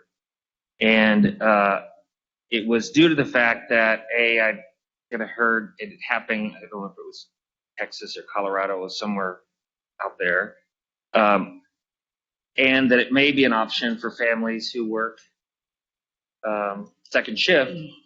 It would kind of do twofold, give them more quality time with their families and meet some other needs that they may have. All that said, I think it's still theory.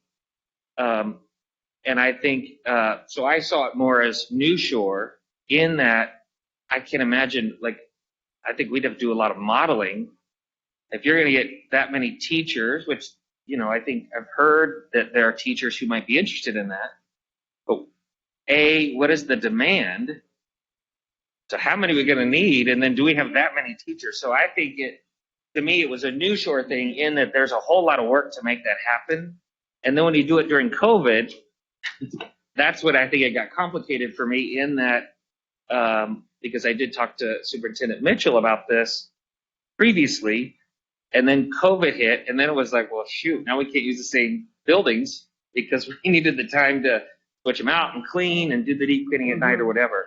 So to me, I think as it relates to that, I still think it's worthy of exploring because you actually get, instead of having to build new schools, you might be able to maximize capacity in the same building, at the same time providing better service. So when people say, oh, they should be reading to their kids, oh, well, schedule the kids where they can go where they can read to the kids. So to me, the New Shore, but I think there's obviously the work that would have to be to see what's the demand.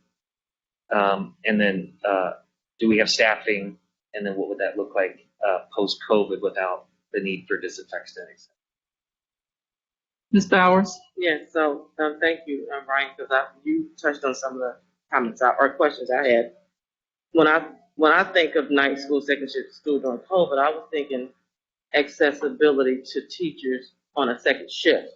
I wasn't thinking brick and mortar, physically going to a building, because that could be an equitable issue unless you open up all your schools. And if it's just one school, does everybody go to the same school? I was really thinking of accessibility virtually, to me, a teacher working second shift and being accessible for night school. That's what I was thinking when we thought of night school, not actually brick and mortar. So it kind of made me go with the concept that I think with extended hours that you're talking about. I don't know if that is the concept either, but that was what I was thinking about, accessibility to staff and teachers working second shift virtually. Okay. Sounds like there may be some differences of opinions about what even the model looks like, but go ahead, Mr. Lindy. You okay? Mr. Pronsky, was your hand up? I don't disagree with anything Mr. Messer said. I just think my concern is at best, I think I was either misled or misread that we were going to have an actual second shift school. I don't deny that it needs planning and that it needs modeling, but this has been talked about a lot. And unless I've been extremely unclear, this is not what I was discussing, what we had discussed. We had talked about a facility. We can go rewatch the videos if we have to, and that's fine. But I just wanted to be known that I don't disagree that it would take some time, but it just bothers me. Okay. Ms. Bolton? Yeah, just on the honeycomb, because again, I like this graphic and it was able to understand it. I'm just, on the night school, we're saying that's about the high schools being able, help me out with that again, Superintendent. I'm on the purple night school. What is your question? What does that entail? I think you described it to me, but I've missed it. Mm-hmm. This is an opportunity. We kind of built from the Euler model, where their percentage went up from like 30% to 90% graduation rate, and we scaled it. We learned from that model and we scaled it to all of our high schools. So a lot with credit recovery, a lot with mentoring and tutoring. To President Jones's point, some of this is a matter of vocabulary for us. Yes. That and it didn't get lost in the translation. It got changed. To me, the night school looks like redesigning CDA. In a way, I mean, part of it's there because you're increasing to Bauer's point the access piece. And that we have done. Or putting, I know we talked about student achievement, if I recall, a couple of months ago, where you're talking about the credit recovery needing to be centralized rather than at site. So some of this might be that we're thinking of it as something else than, or these titles are catching more things than we think they are. So based on what you described, then I would say, yes, we have it. So I think it's a little bit of vocabulary. So what you just described, yes, we have that, but it does not fall under night school. But we do have the option where you can have education anytime, anywhere in CPS through our online program.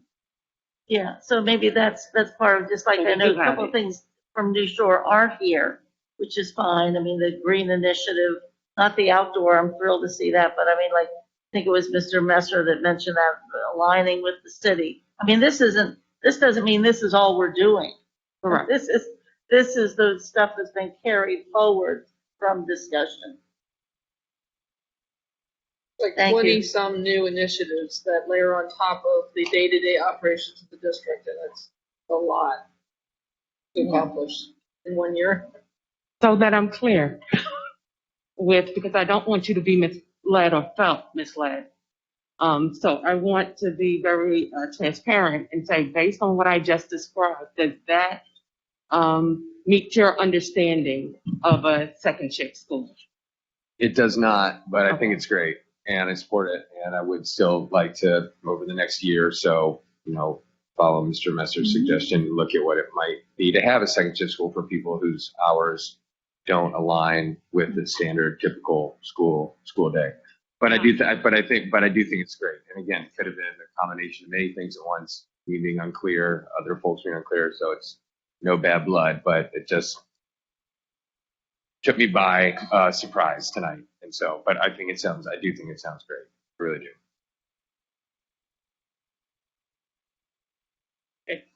Okay, so moving on to the next question. The question was, what are my concerns about the fiscal year 22 draft budget? You responded with transportation, which I think has been addressed. The cliff, which we've already discussed. Growth, and then not enough new CPS, continuing new things, and projecting costs. And so for growth, Ms. Boyle wants to take the first part of that. Thank you. So just a quick reminder that undergirding all of this is a lot of research and looking at data. Specifically, we've partnered with Crystal Kendrick and Voice of Your Customer to really take a look at kind of where did students go and why. So we know from that mostly what we lost were young families. And so we're really looking at a multi-tiered marketing plan that includes ongoing pre-K and kindergarten focus, but then really looking at all the different levels. So kind of across the district to very, very focused groups and school specific. So I'm really excited about the shift to individual schools and their recruiting activities. In the spring and early summer, we rolled out school-specific toolkits that included everything from yard signs to posters, but really highlighting for individual neighborhoods why their schools are exciting and great places for students to go. We're looking at charter schools and competitive information neighborhood by neighborhood, and then really taking advantage of new channels. So community events, thank you to those who have participated in those. TV advertising, additional radio, a door-to-door enrollment effort with CFT that's happening right now. Partnerships with the Herald, for example, as well as Hispanic media partnerships, including we have an upcoming event at Roberts on 8/14. So we are really trying to tackle this from all avenues, but making sure that underlying all of it is the data to help us be very targeted in how we do that. And then I'll turn it back over to. Right. So also included in the general fund operating and school-wide pool operating budget are the schools that had grade level growth or classroom growth. So Cairns added a grade, I think it's 4th grade. Spencer added 12th grade, and Gamble Montessori and Gamble High School added classes to expand their population. So we were able to fund those additional staff and curriculum, textbooks, furniture to handle that. In addition to that, we started the engineering for the Dome, Walnut Hills Dome project to expand classroom space there. That's not really an enrollment growth, but just to get better social distancing services to students. Any questions about growth? Ms. Bolton? Always about You growth. did your homework.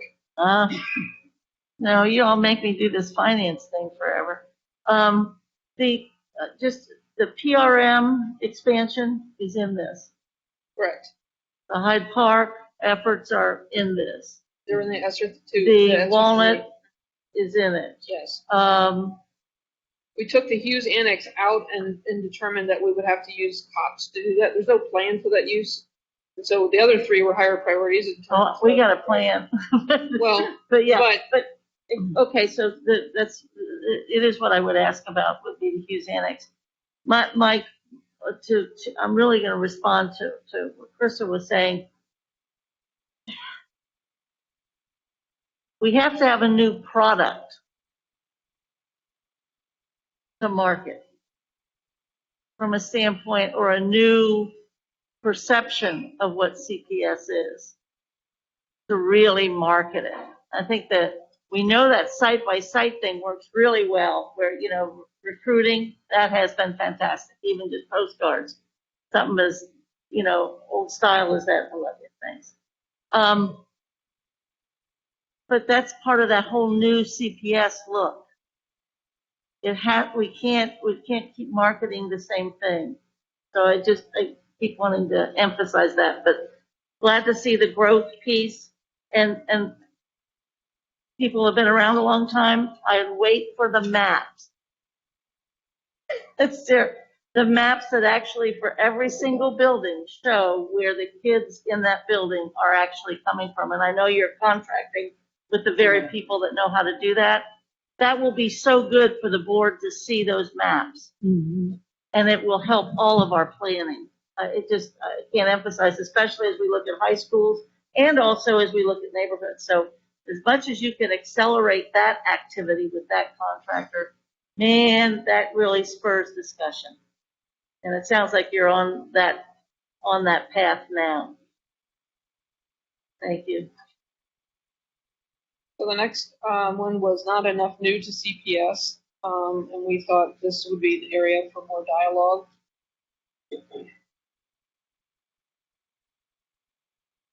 Sorry. That's okay. I would just put my comment here in that I think planning doesn't happen unless you dedicate funding and then build work around that. So to me, that's where I think this would be the enduring strategic planning section of the budget. So I was given that a lot of thought process, and there probably needs to have a scheduled conversation about what we want that next process to look like, so we know how to fund it, how to scope out the fund. So hopefully soon that's going to happen.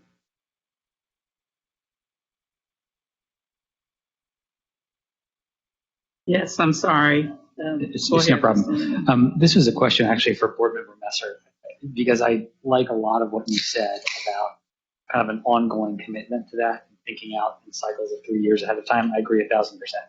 The question I have is, we're in an interesting spot as an organization. We're in an interesting spot as an organization because we're going to have some turnover on the board, and we have an RFP out for a new superintendent. So how do you, or not just to Ryan, but for anybody, that seems like a different kind of space when it comes to long-term strategic planning, because there's going to be some change, at least some change, if nothing else, on the board. And who knows about, what vision is behind that. Does that make sense? Can you just play out what the implications of that would be from your perspective, or if anybody else has a perspective on that? Yeah, I mean, my 2 cents is that, when we began that, I was new. And then, likely it'll be people that are sitting around here on the board, as well as some of the new people who are candidates. And so I think as the board kind of aligned on some of those foundational assumptions and guiding principles, that would be done. And with the administration, I don't want to miss that part. That was obviously the key. I think my opinion is it would have to wait until after that person is in place, and then the board's in place. But I think the process was actually pretty sound in that.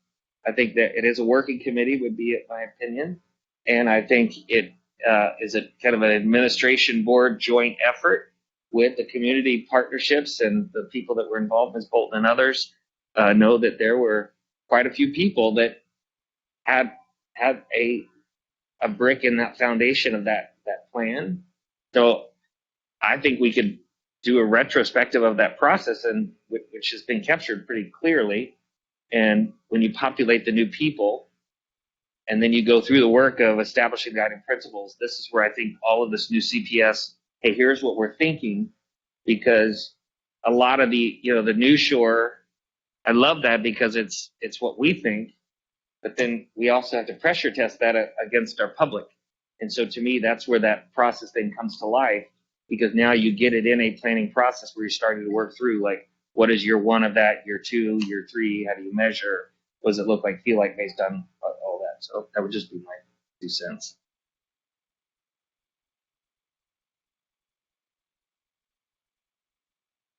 Ms. Bolton? Yeah, I'll follow up with what Mr. Messer said.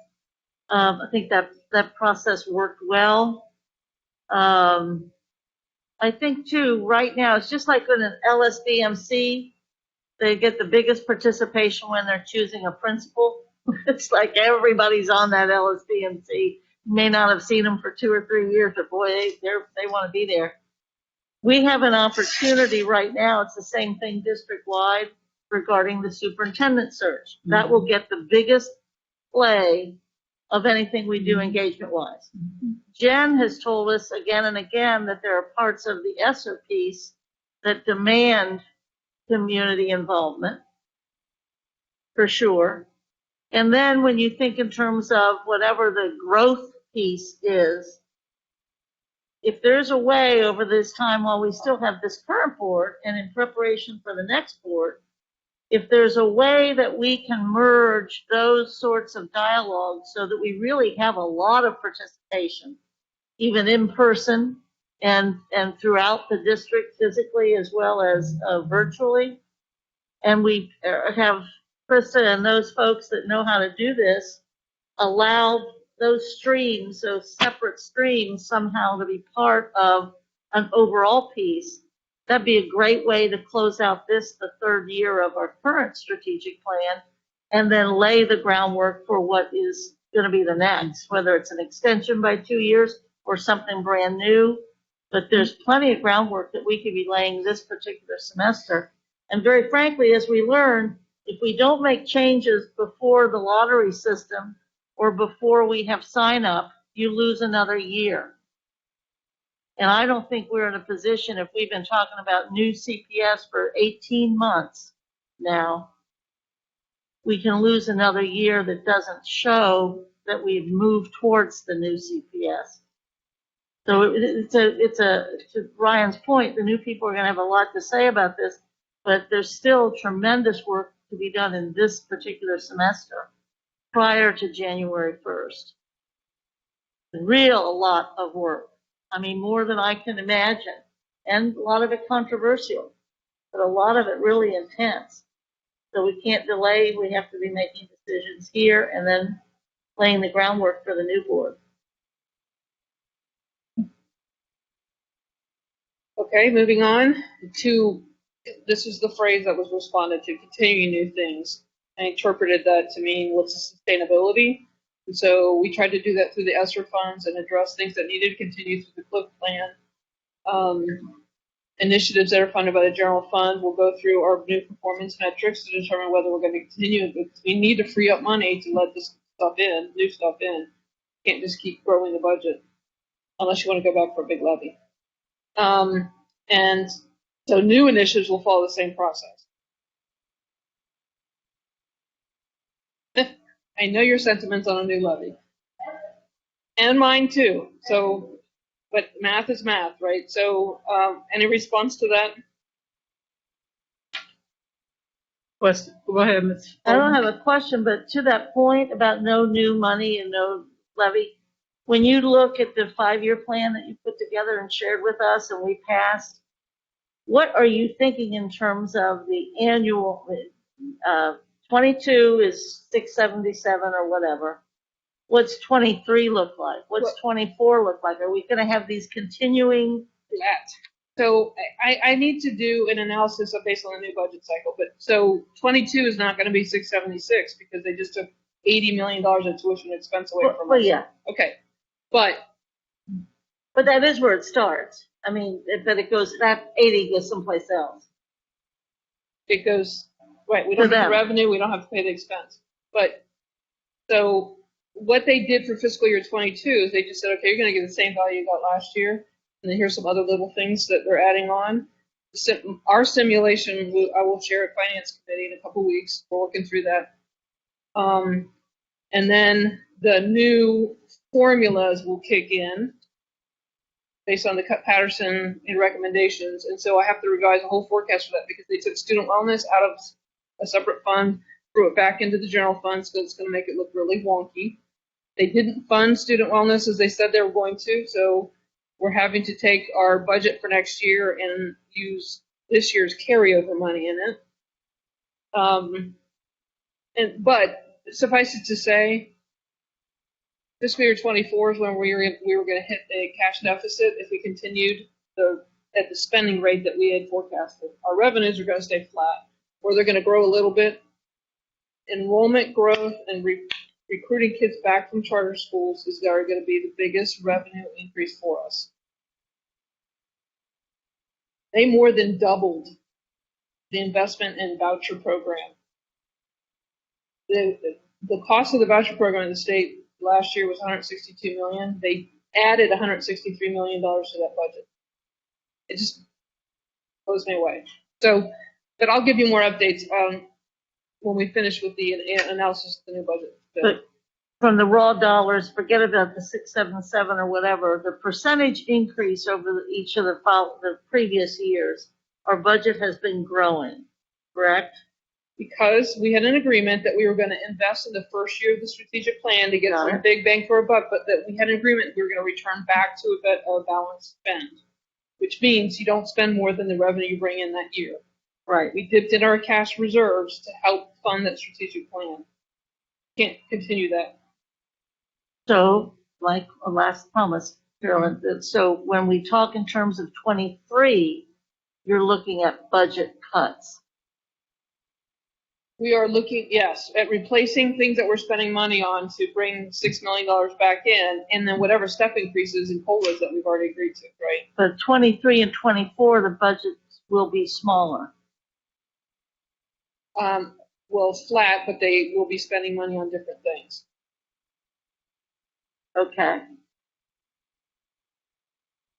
This is the last big spend year. This is what? This could be like the last bigger spend year that we have. This is absolutely, well, with ESSER, it'll be the next couple of years, but in the terms of general operating, but yes. This is it. Okay. Yeah. And thank you. I hope I'm making sense when I say this, but it's like knowing that that's the reality, and knowing that we have to start figuring out where the cut. Does that make sense? Where the cuts are. Yes. And so, but it's hard for us to do it because we're always thinking about like, and I'll use the night school because I'm with you. I heard something different than we wanted.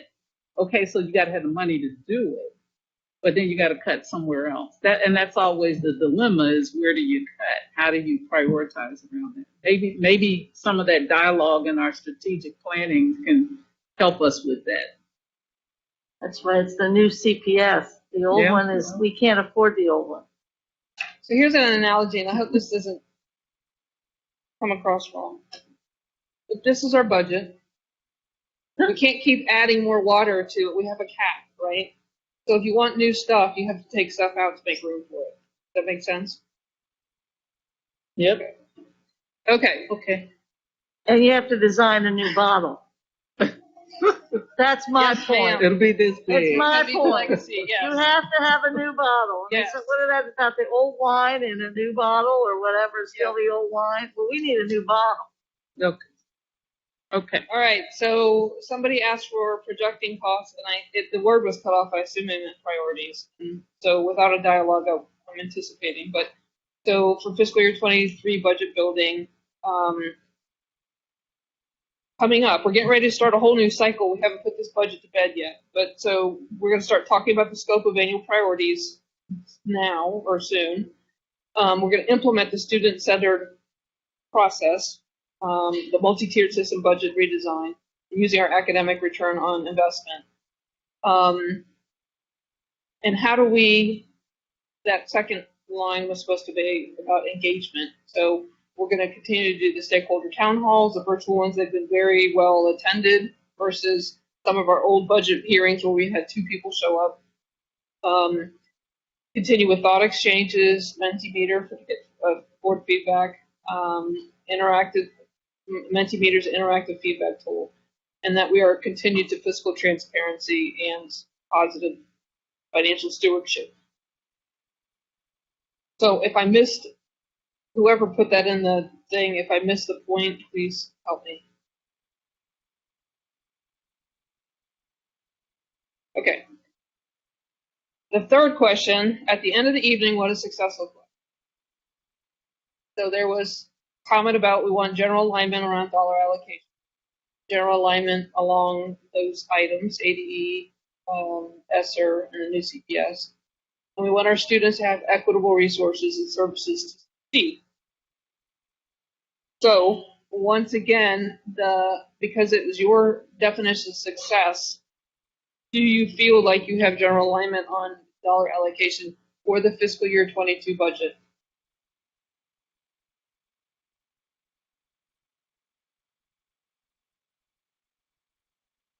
No comment?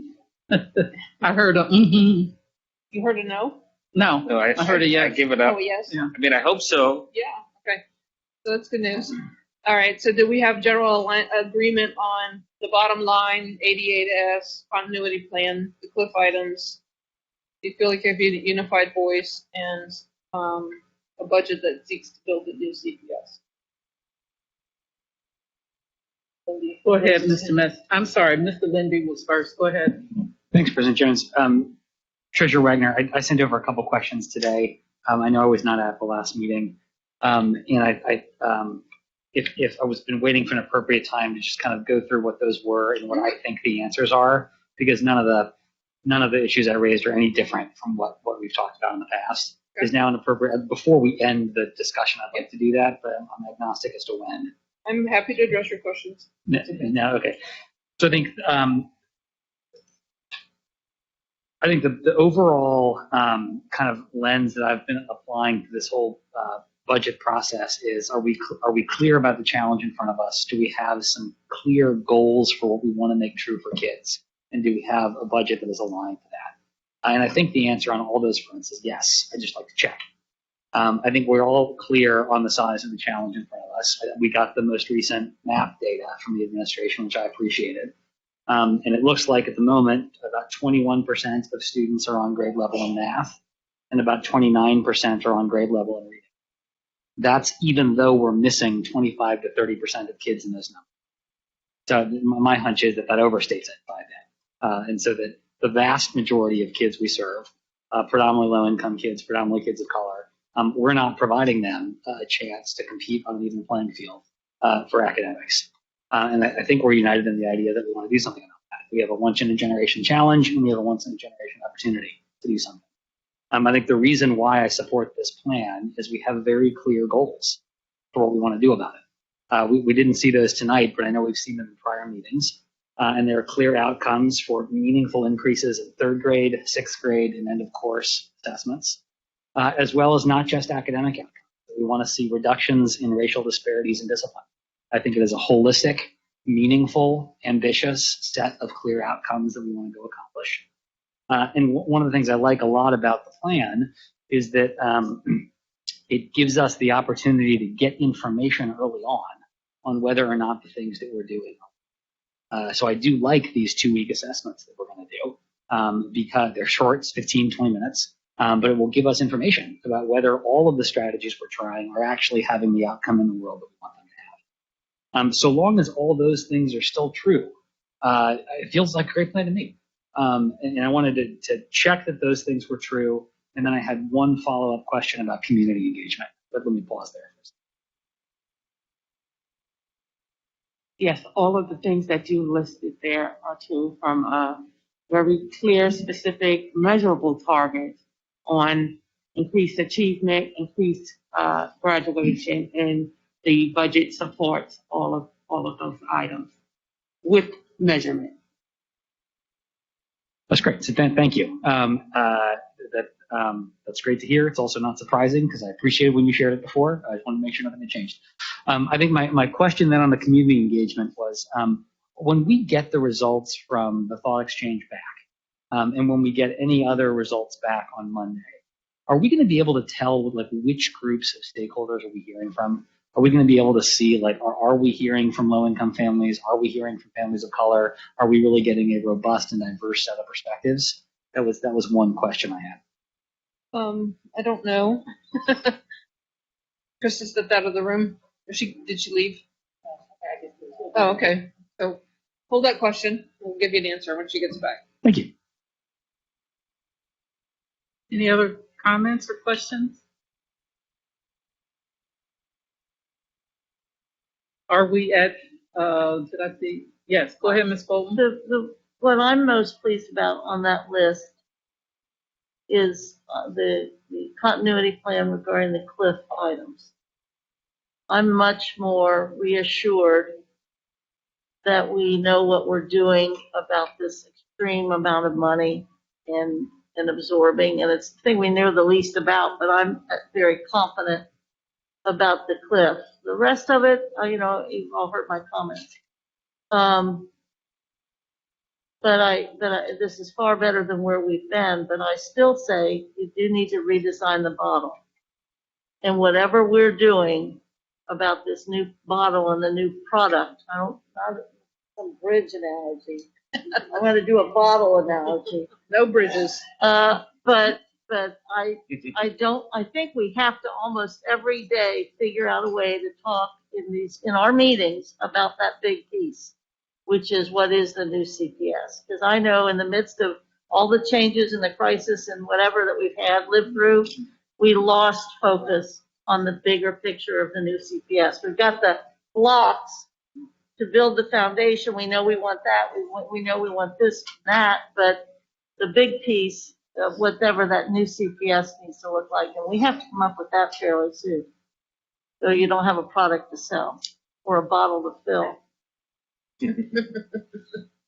Or a bridge to sell. Yeah, I think I don't disagree with what's been said already. I think for me, I rely heavily on the finance committee and the treasurer to make these kind of give us the financial pieces. I do think one of the places where I saw in this discussion or heard that we probably could make a little more clear is as we're defining some of those categories and the wording, the concepts and all of that, so that we're following whatever we discussed in new CPS when we did the planning around that, we should really make sure that the language is tight. And I think that might help ultimately when we're looking at the budgets for those things and we can see it. This is what we talked about. This is how we define it. And this is what we're funding for. That, for me, it's always helpful. I'll have to go home since I'm going to have time. I'll go try to digest it a little bit. But it was a lot of information to digest. So, but it was fine. It's good. So the last slide was about the request for students having equitable resources. Yeah. And so I love this graphic. It's even changed since when I first learned about equity. And for a financial person, it was really hard to figure out how do you financially measure equity. But my teammates are helping me a lot. And we have some exciting ideas about the new budget process. And I am energized to get started on it. So the last slide there was just in case you asked me questions about the ROI, but that was really all we had for tonight. Okay. I believe Krista returned. We held this question just for you, Krista. Thank you. Mr. Lindy? I waited strategically until Krista was out of the room. That's not true. I just wanted to hear a little bit more about the community engagement and the ARP dollars. And the specific question was, if you look across thought exchange plus whatever other engagements that we're doing, how much are we going to know on the other side of that about who we've heard from? And whether we're getting a really representative sample, whether hearing from low-income families, families of color, and that we can make sure that we're truly making this a plan that is responsive to the needs of our community. May I ask a clarifying question? In terms of community engagement, do you mean the research in terms of why families are leaving, or do you mean that just more broadly? No, I was thinking of, as I understand it, there's some new federal regulations around needing to engage members around the plan for the federal dollars. Oh, specific to the ESSER funds. So we should be able to break that out by